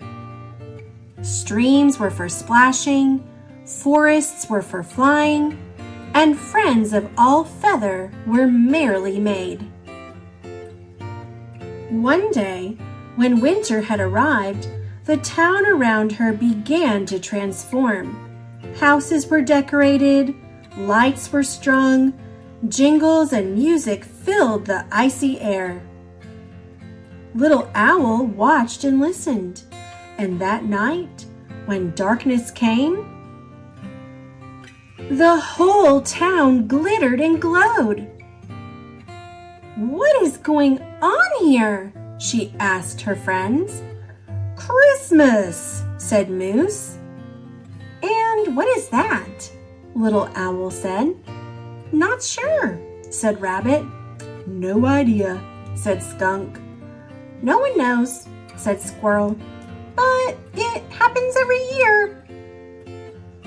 The next morning, confused as ever, Little Owl flew home, where she found some people standing around the big tree's trunk. "It's beautiful," said one of them. "It'll be a perfect Christmas tree," said another. "A Christmas tree?" Little Owl wondered. "My home is Christmas?"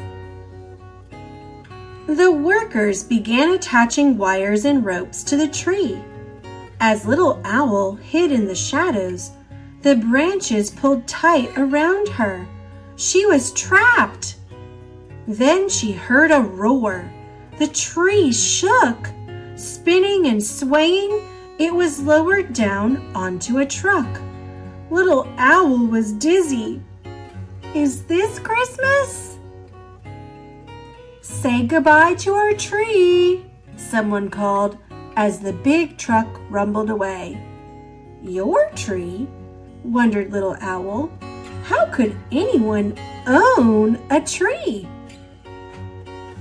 For hours and hours they drove. The cold wind rushed beneath her feathers. Little Owl was hungry, but there was nothing to eat. She was thirsty, but there was nothing to drink. She was lonely, and her friends were far, far away. Is this Christmas? Pinned against the tree, she tried to sleep. At last, 3 days later, the truck came to a stop. Again, the tree jostled and lifted. Then, all at once, its branches spread. Worn and weak, Little Owl edged out into the light. Where am I? Below her, hundreds of people stomped and scowled, and cars clogged the streets. Above, strange towers scraped the sky. This is not home. She tried to flap her wings, but she wasn't strong enough. As her eyes were closing, she saw, "There's an owl in here!" When Little Owl awoke, she was in a box. It opened and a new face peered inside. "Hello, little one. I'm Ellen. Let's get you inside." Whatever Christmas was, it seemed to have gotten inside the house. The place was warm and cozy. It seemed, oddly, to be made for birds. "Why are you here?" Little Owl asked. "Broken leg," said Hawk. "Broken wing," said Falcon. "But Ellen looks after us until we're ready to fly free again." After all this, Little Owl wondered, could a human really help? Over the next days, Little Owl gulped down water and gobbled thawed mice. She was given an X-ray, and every day Ellen checked her feathers, eyes, and ears. Ellen is helping. Could Christmas be caring? Could Christmas be kind? Ellen held Little Owl in her hand. "After all you've been through," she said, "it's a miracle you're alive." But was Little Owl ready to fly? "Almost," cried her new friends. Ellen smiled. "Almost," she said. At last, at dusk on Christmas, they drove to the top of the mountain. Ellen lifted Little Owl from the box and raised her arm. "You're free," she said. "Welcome home." For the last time, the friends looked at each other. Then Little Owl flapped her wings and flew higher and higher into the sky. But she wasn't going home just yet. When at last she reached the very big tree, which was now a very big Christmas tree, she settled on her favorite branch, bright and brilliant. The city was not what she remembered. The cars had disappeared.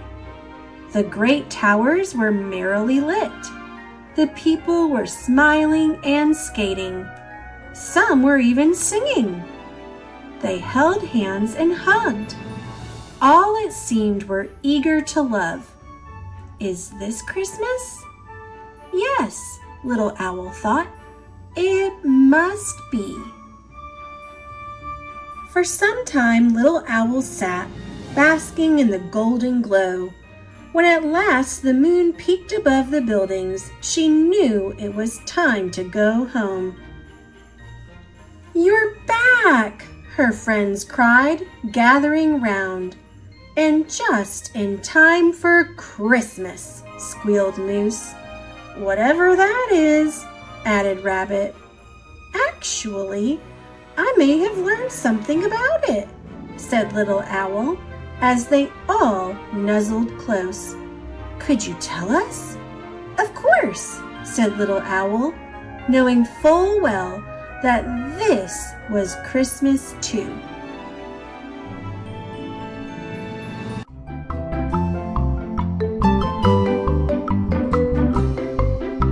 Thanks for watching. Click subscribe. See you later, alligator.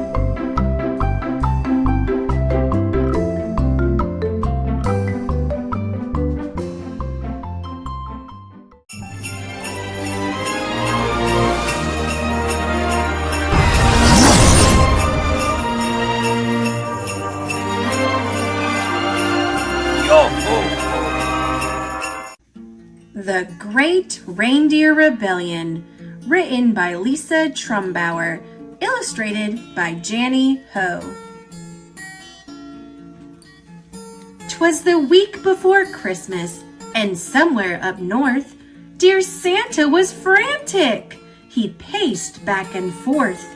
He had just heard some news that he sure didn't like. It seemed that the reindeer were going on strike. Yes, Dasher and Dancer and Prancer and Vixen, even Comet and Cupid and Donner and Blitzen. They said, "We are finished. We've had quite enough of pulling your sleigh with such big, heavy stuff. We're striking, dear Santa, and until things get better, no pulling or flying. We're in this together." So Santa decided, "That's fine. Be that way. I'm sure I'll find others who will pull my sleigh."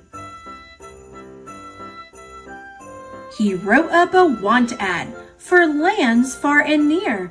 Please come and help Santa, or no Christmas this year.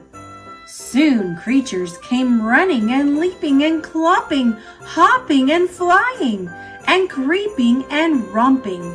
So many to choose from. Which one should I pick? I'll show those old reindeer they can't stop Saint Nick. Let's start with the pooches. Yes, dogs would be best. Then he hooked them all up, and he gave them a test. To the top of my wall, to the top of my roof. And the dogs started scrambling and barking, woof, woof. They're flying! I knew it, Saint Nick began yelling. But then those 8 dogs started sniffing and smelling. There's food, the dogs whimpered. Yes, food! Come this way! And the dogs scampered off, forgetting the sleigh. I won't be discouraged. Come on, cats, it's showtime. The cats trotted over and were harnessed in no time. Go! Fly! Santa hollered. To the top of that hill, so the cats all dashed forward, and they'd be running still. If not for the stray mouse that ran in their way, they shook off the harness. No flying today. No pooches, no felines. What am I to do? How about some true flyers? Called Santa. Yoo-hoo! Flamingos, he summoned. It's your turn, let's go. And I must say, your pink looks divine in the snow. They soared up to the roof where they gracefully perched. You've got it, said Santa. But they started to lurch. On one leg they wobbled and hobbled and slipped up. They soon lost their balance. Oh, how they tipped up! Just then came 8 hopefuls, a-hopping along. I think we can help, and we're all very strong. Yes, yes, welcomed Santa. I think you will do. Then he harnessed them up, those 8 red kangaroos. That's it, declared Santa. You're hired. Let's go. But the hoppers soon struggled. They started to slow. They stopped, then they stumbled. They looked quite ashamed, for their pouches were loaded. This weight was to blame. We took all your presents, the Red Roos said sadly. We're sorry, dear Santa, for behaving so badly.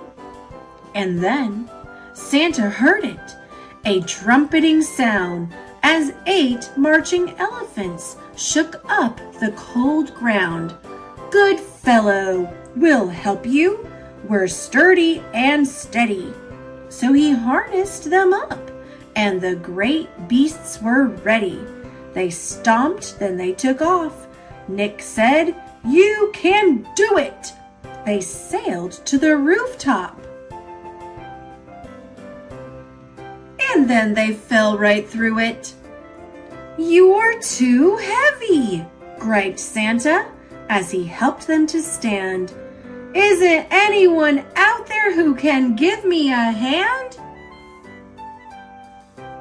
No sniffers, no chasers, no animal grouches, no one-legged birds, and no creatures with pouches. Well, who should come over but the reindeer? How strange! We'll help you, dear Santa, but a few things must change. A whirlpool and sauna would make us quite able, and real beds, not grass, and a heater and cable. You will have it, and more. That's a promise, a fact. Then the reindeer and Santa signed a lifelong contract. And that's how it happens that near Christmas Day, you'll always see Santa, and pulling his sleigh are 8 trusty reindeer who love being in flight. Merry Christmas to all, and to all a good night.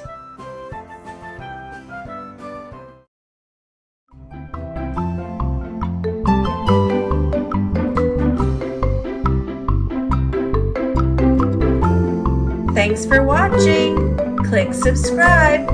See you later, alligator.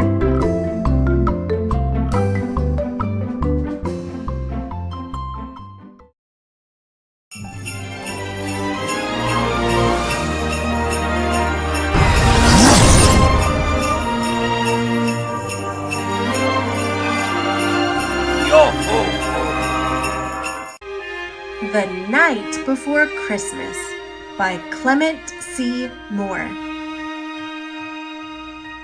'Twas the night before Christmas, when all through the house not a creature was stirring, not even a mouse. The stockings were hung by the chimney with care, in hopes that St. Nicholas soon would be there. The children were nestled all snug in their beds, while visions of sugar plums danced in their heads. And Mama in her kerchief, and I in my cap, had just settled our brains for a long winter's nap, when out on the lawn there arose such a clatter. I sprang from my bed to see what was the matter. Away to the window I flew like a flash, tore open the shutters and threw up the sash. The moon on the breast of the new fallen snow gave the luster of midday to objects below, when what to my wondering eyes should appear but a miniature sleigh and 8 tiny reindeer, with a little old driver so lively and quick, I knew in a moment it must be Saint Nick. More rapid than eagles his coursers they came, and he whistled and shouted and called them by name. Now Dasher, now Dancer, now Prancer and Vixen, on Comet, on Cupid, on Donder and Blitzen, to the top of the porch, to the top of the wall. Now dash away, dash away, dash away all. As dry leaves that before the wild hurricane fly, when they meet with an obstacle mount to the sky, so up to the housetop the coursers they flew, with the sleigh full of toys and St. Nicholas too. And then, in a twinkling, I heard on the roof the prancing and pawing of each little hoof. As I drew in my head and was turning around, down the chimney St. Nicholas came with a bound.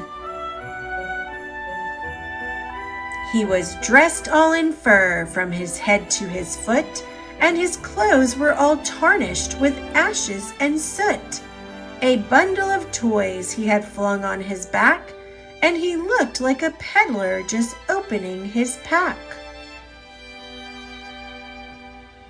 His eyes, how they twinkled, his dimples, how merry. His cheeks were like roses, his nose like a cherry. His droll little mouth was drawn up like a bow, and the beard of his chin was as white as the snow. The stump of a pipe he held tight in his teeth, and the smoke it encircled his head like a wreath. He had a broad face and a little round belly that shook when he laughed like a bowl full of jelly.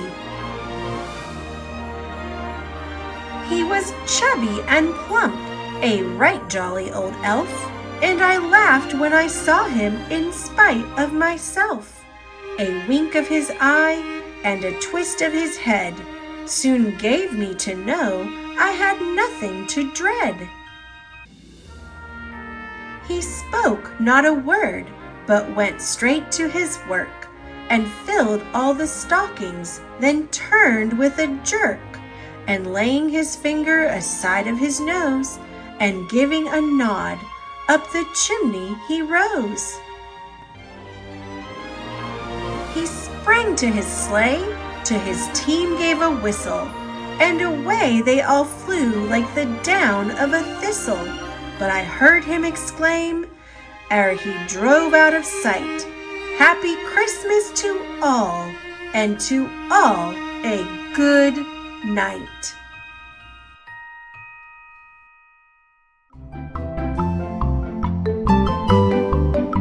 Thanks for watching. Click subscribe.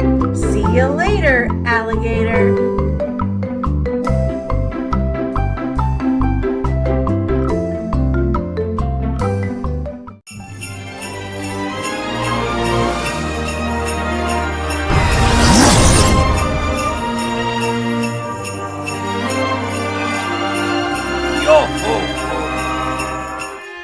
The Polar Express, written and illustrated by Chris Van Allsburg.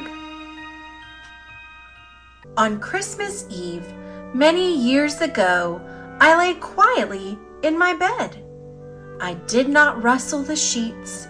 I breathed slowly and silently.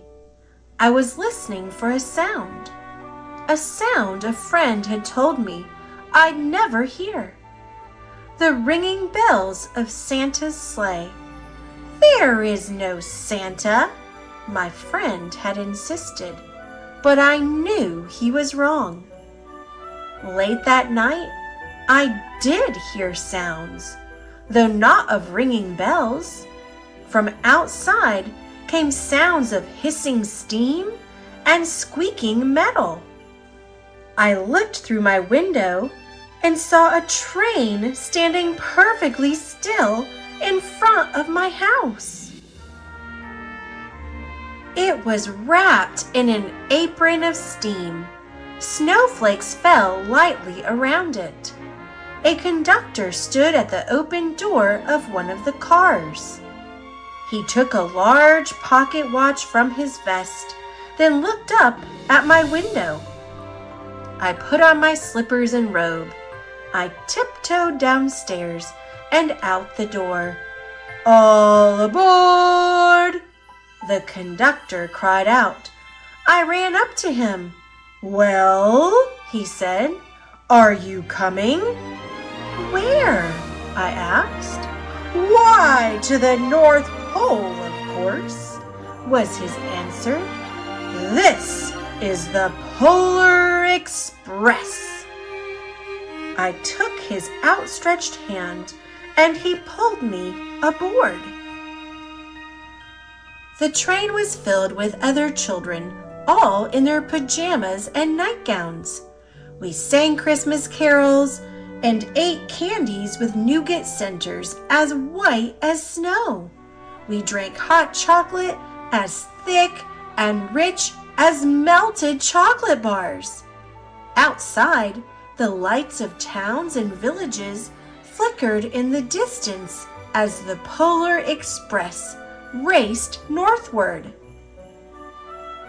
Soon, there were no more lights to be seen.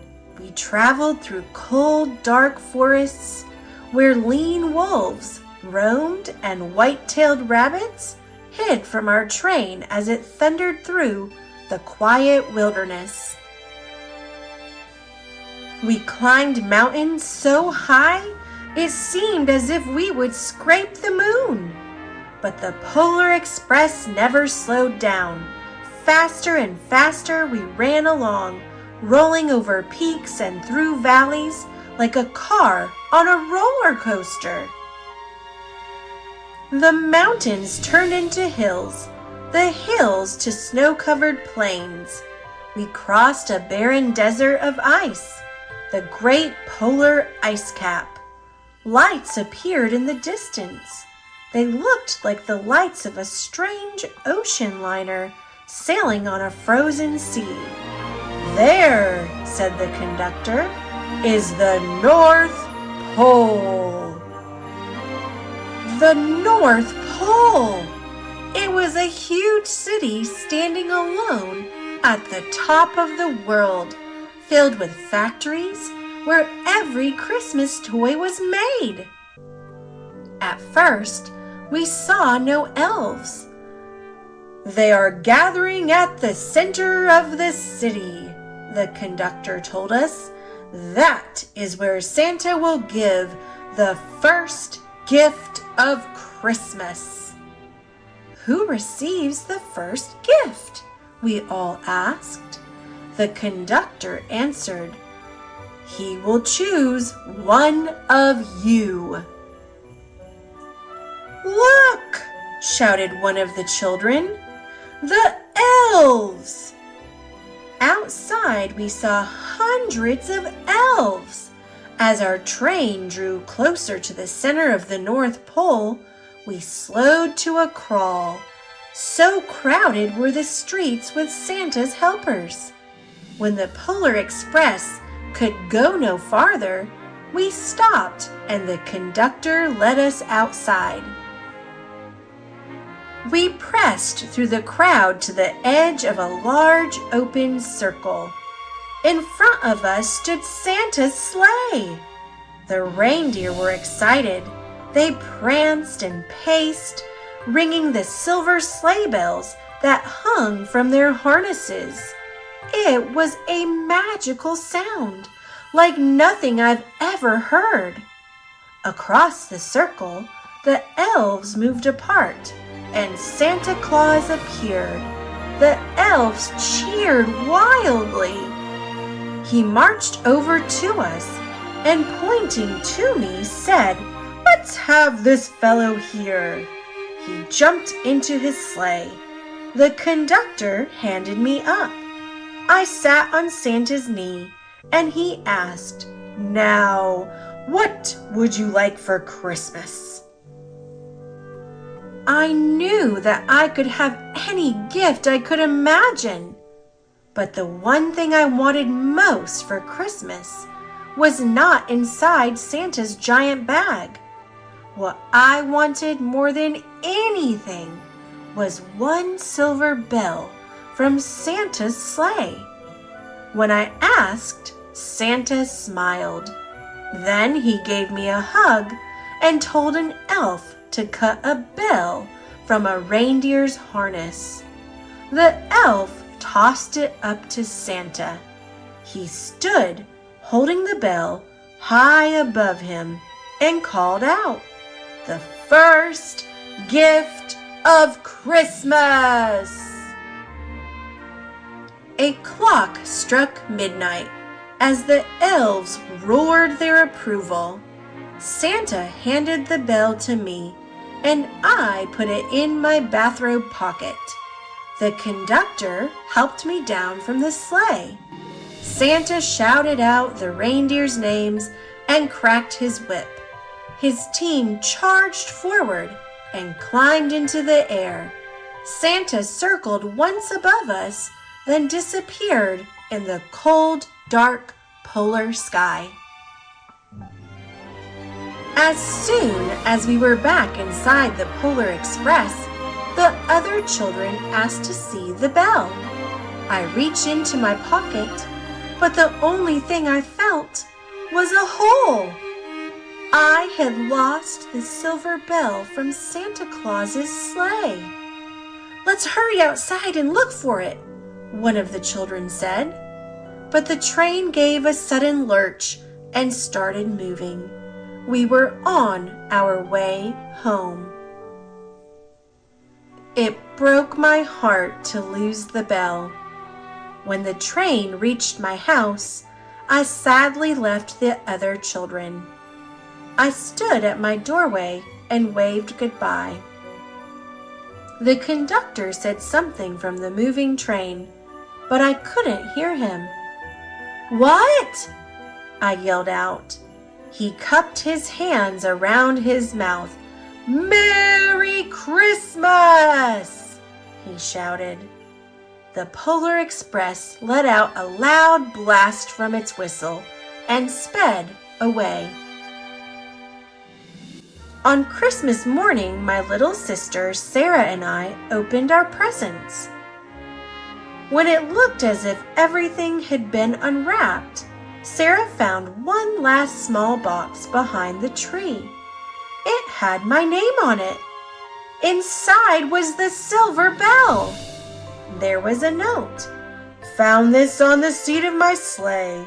Fix that hole in your pocket." Signed, Mr. C. I shook the bell. It made the most beautiful sound my sister and I had ever heard. But my mother said, "Oh, that's too bad." "Yes," said my father, "it's broken." When I'd shaken the bell, my parents had not heard a sound. At one time, most of my friends could hear the bell, but as years passed, it fell silent for all of them. Even Sarah found one Christmas that she could no longer hear its sweet sound. Though I've grown old, the bell still rings for me, as it does for all who truly believe.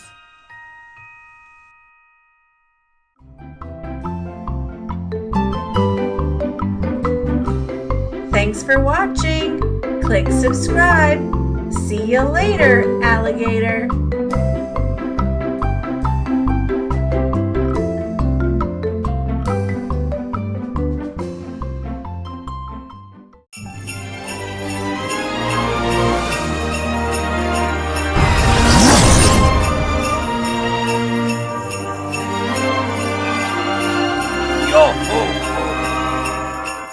Thomas and the Christmas Tree. It was a few days before Christmas. The snow was falling and everyone in Tidmouth was getting ready for the big Christmas party. "Thomas, you need to pick up the Christmas tree," Sir Topham Hatt said. "It is a very important job because everyone comes to see the tree and sing carols around it." "Oh, thank you, sir. You can count on me," replied Thomas, and he puffed away. Let's see who's behind these doors. We've got a man with packages, some Christmas wreaths, another Christmas wreath, and let's see who's over here. Oh, looks like a lady decorating for Christmas. The next morning, Thomas had still not returned with the important Christmas tree. "Thomas must be stuck in the snow," said Sir Topham Hatt. "Donald and Douglas, I need you to rescue him." The twins struggled through the snow, but they couldn't find Thomas. Suddenly, Harold appeared overhead. "I see Thomas!" he cried. "Do you see Thomas?" "I think I see him." There he is, covered in snow.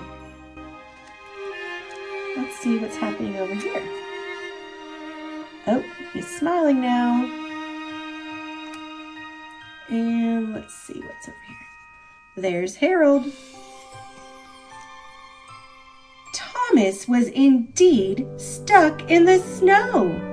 Luckily, Donald and Douglas had brought workers to help dig him out.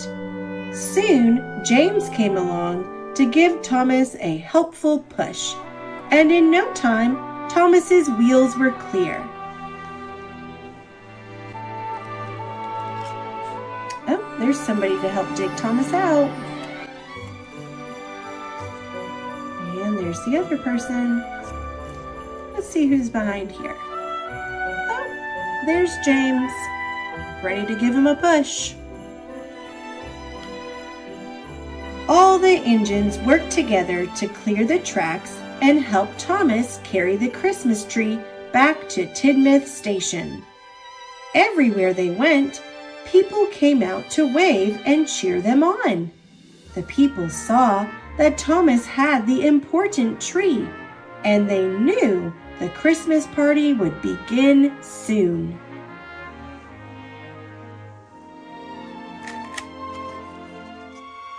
There's that little boy waving, and the snowman's waving too.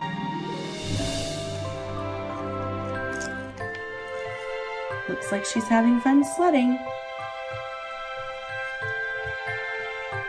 There was just enough time to decorate the tree before the party began.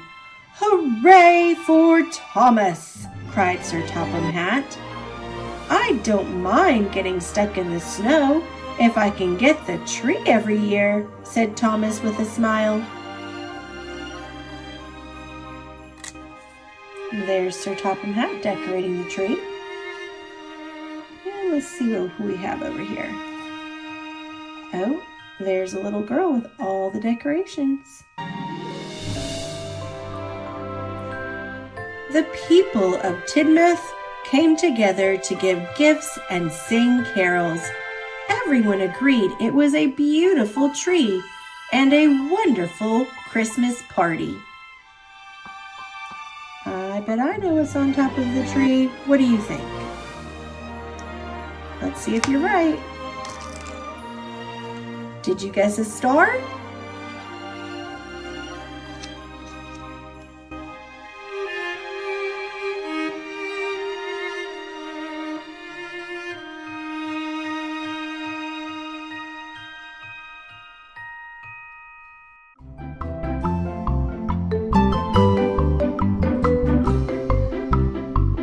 Thanks for watching.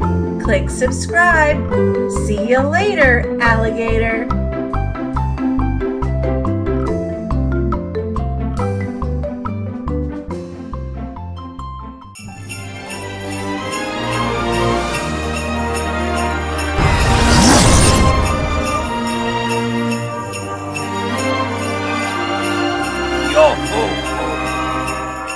Friends, the 12 engines of Christmas.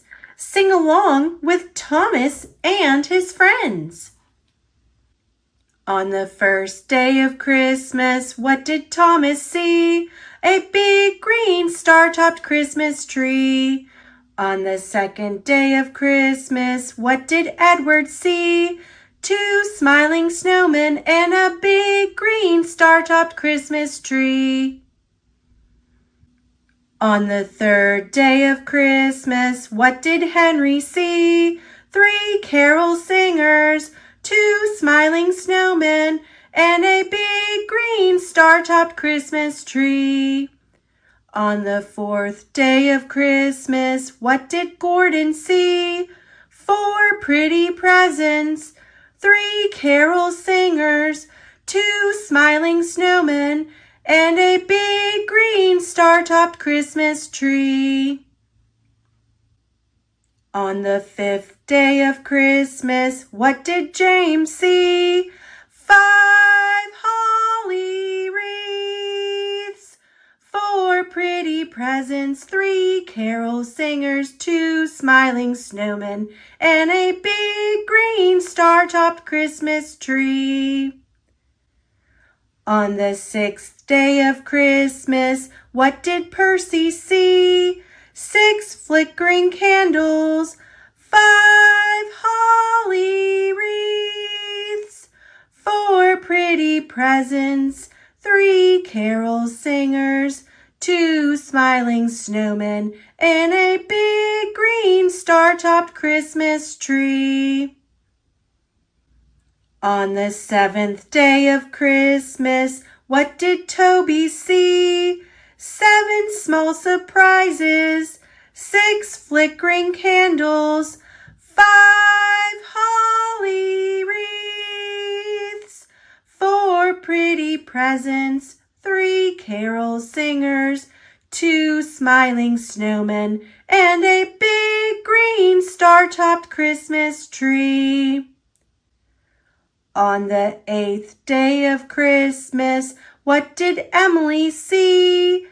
8 yummy fruitcakes, 7 small surprises, 6 flickering candles, 5 holly wreaths, 4 pretty presents, 3 carol singers, 2 smiling snowmen, and a big green star-topped Christmas tree.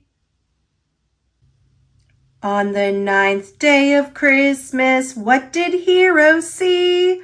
9 candy canes, 8 yummy fruitcakes, 7 small surprises, 6 flickering candles, 5 holly wreaths, 4 pretty presents, 3 carol singers, 2 smiling snowmen, and a big green star-topped Christmas tree. On the 10th day of Christmas, what did Rosie see? 10 tree decorations, 9 candy canes, 8 yummy fruitcakes, 7 small surprises, 6 flickering candles, 5 holly wreaths, 4 pretty presents, 3 carol singers, 2 smiling snowmen, and a big green star-topped Christmas tree. On the 11th day of Christmas, what did Diesel see? 11 lacy snowflakes, 10 tree decorations, 9 candy canes, 8 yummy fruitcakes, 7 small surprises, 6 flickering candles, 5 holly wreaths, 4 pretty presents, 3 carol singers, 2 smiling snowmen, and a big green star-topped Christmas tree. On the 12th day of Christmas, what did Spencer see? 12 twinkling lights, 11 lacy snowflakes, 10 tree decorations, 9 candy canes, 8 yummy fruitcakes, 7 small surprises, 6 flickering candles, 5 holly wreaths, 4 pretty presents, 3 carol singers, 2 smiling snowmen, and a big green star-topped Christmas tree. Merry Christmas! Thanks for watching. Click subscribe. See you later, alligator.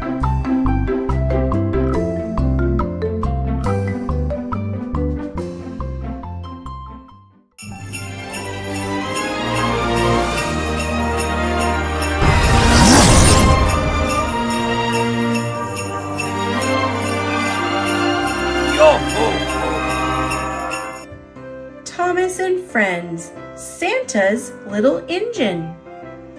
Based on the Railway series by the Reverend W. Awdry. Illustrated by Tom Lapadula. Christmas on the island of Sodor. Plow, Thomas, plow. It is time for the Christmas fair.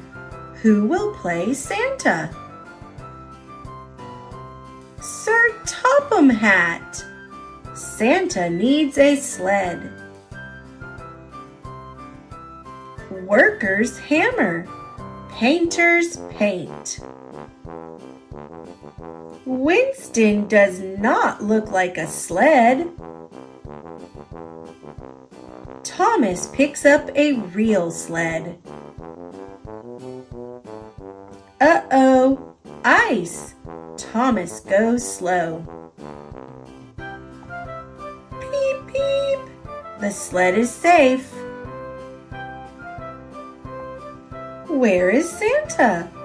Ho, ho, ho. Santa is ready. Thomas backs up. Watch out, Thomas! Oh no, he bumps the sled.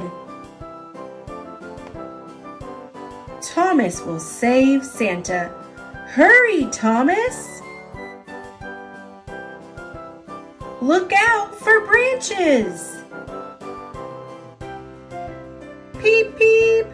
Ho, ho, ho! Thomas pulls Santa's sled. Merry Christmas!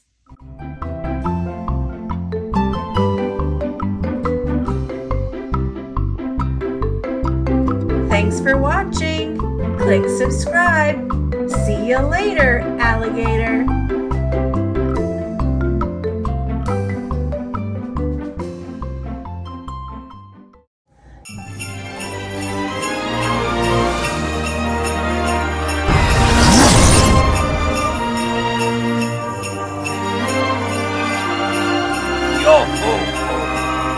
Thomas and Friends, Christmas in Wellsworth.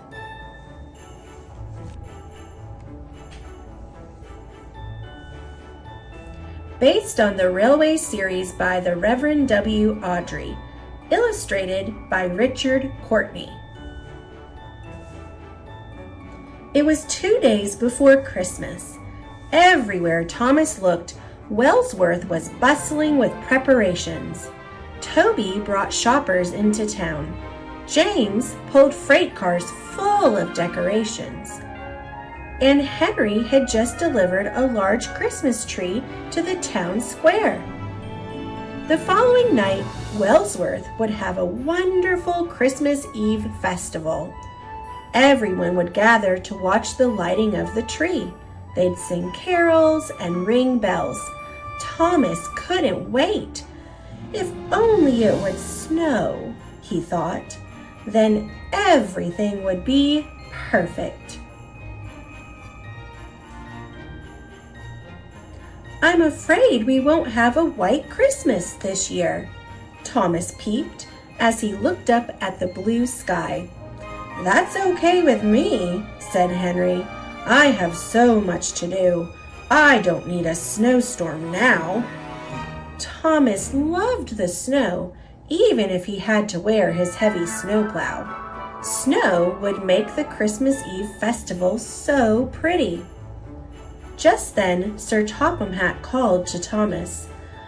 "I have a message from Lady Hat," he said. "She wants to come to the festival, but my car is in the garage for maintenance. I need you to run over to Kelsthorpe to pick her up. Please take Annie and Clarabelle so you can bring my grandchildren as well." "Yes, sir," peeped Thomas. Of all the jobs on Sodor, pulling a trainload of children was his favorite. Thomas was soon speeding across Sodor. Everywhere he looked, people were smiling and waving.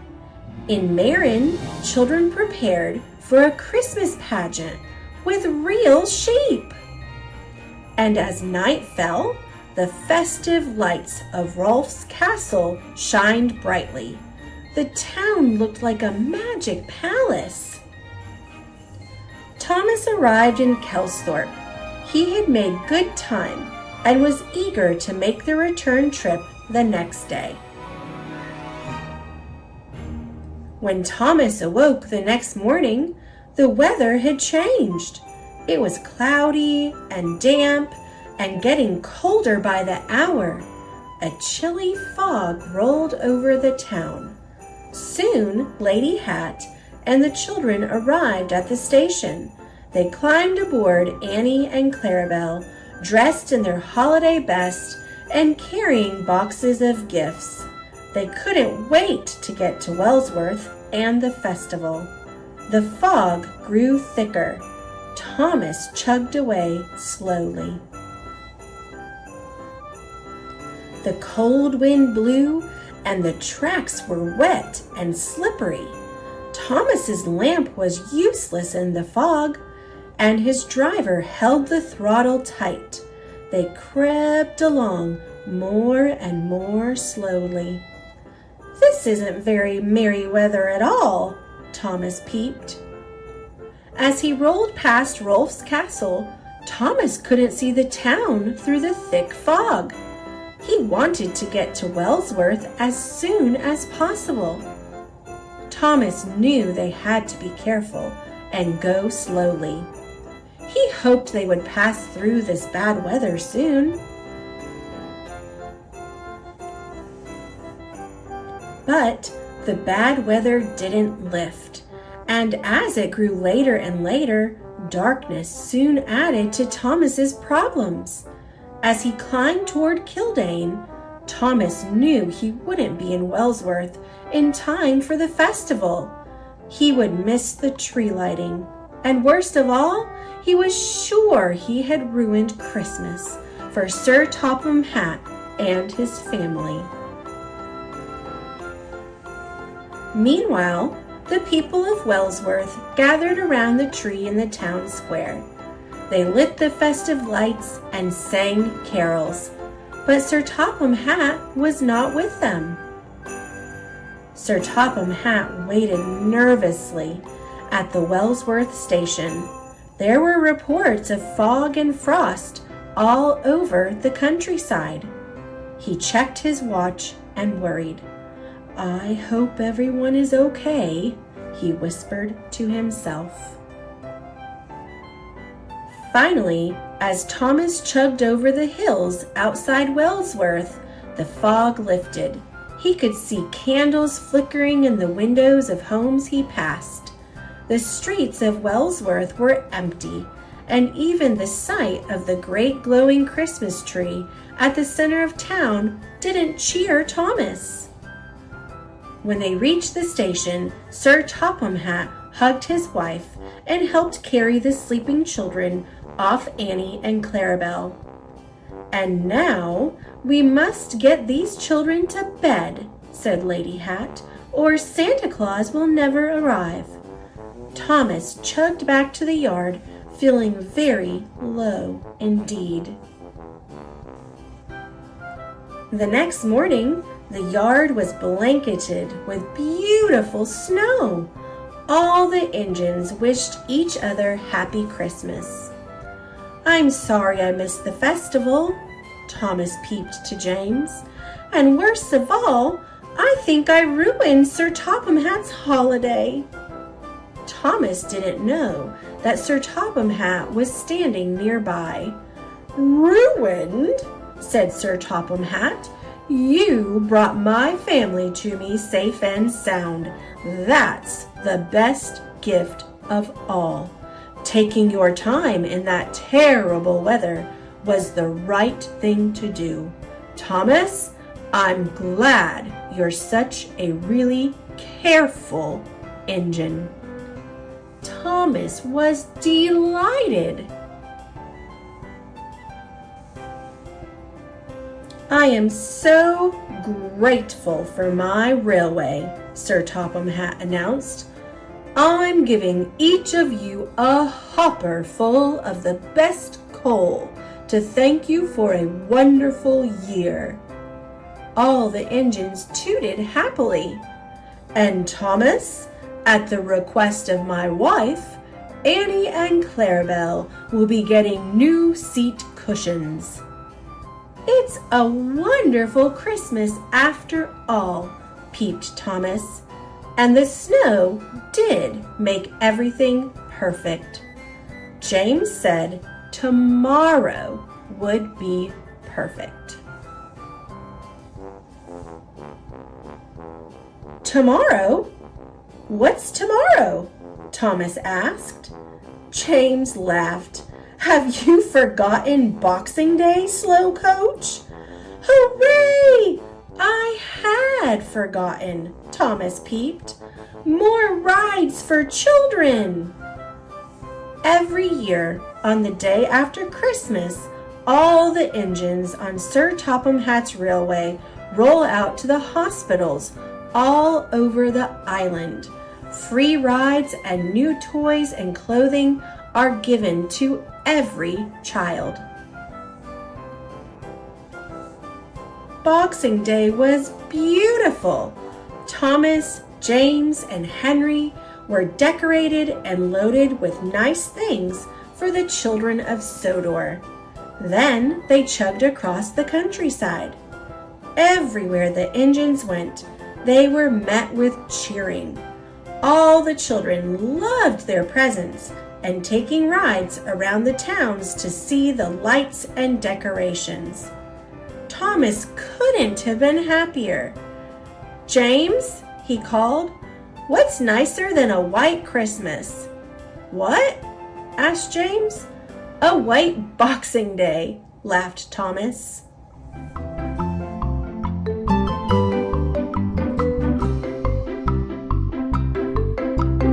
Thanks for watching. Click subscribe. See you later, alligator.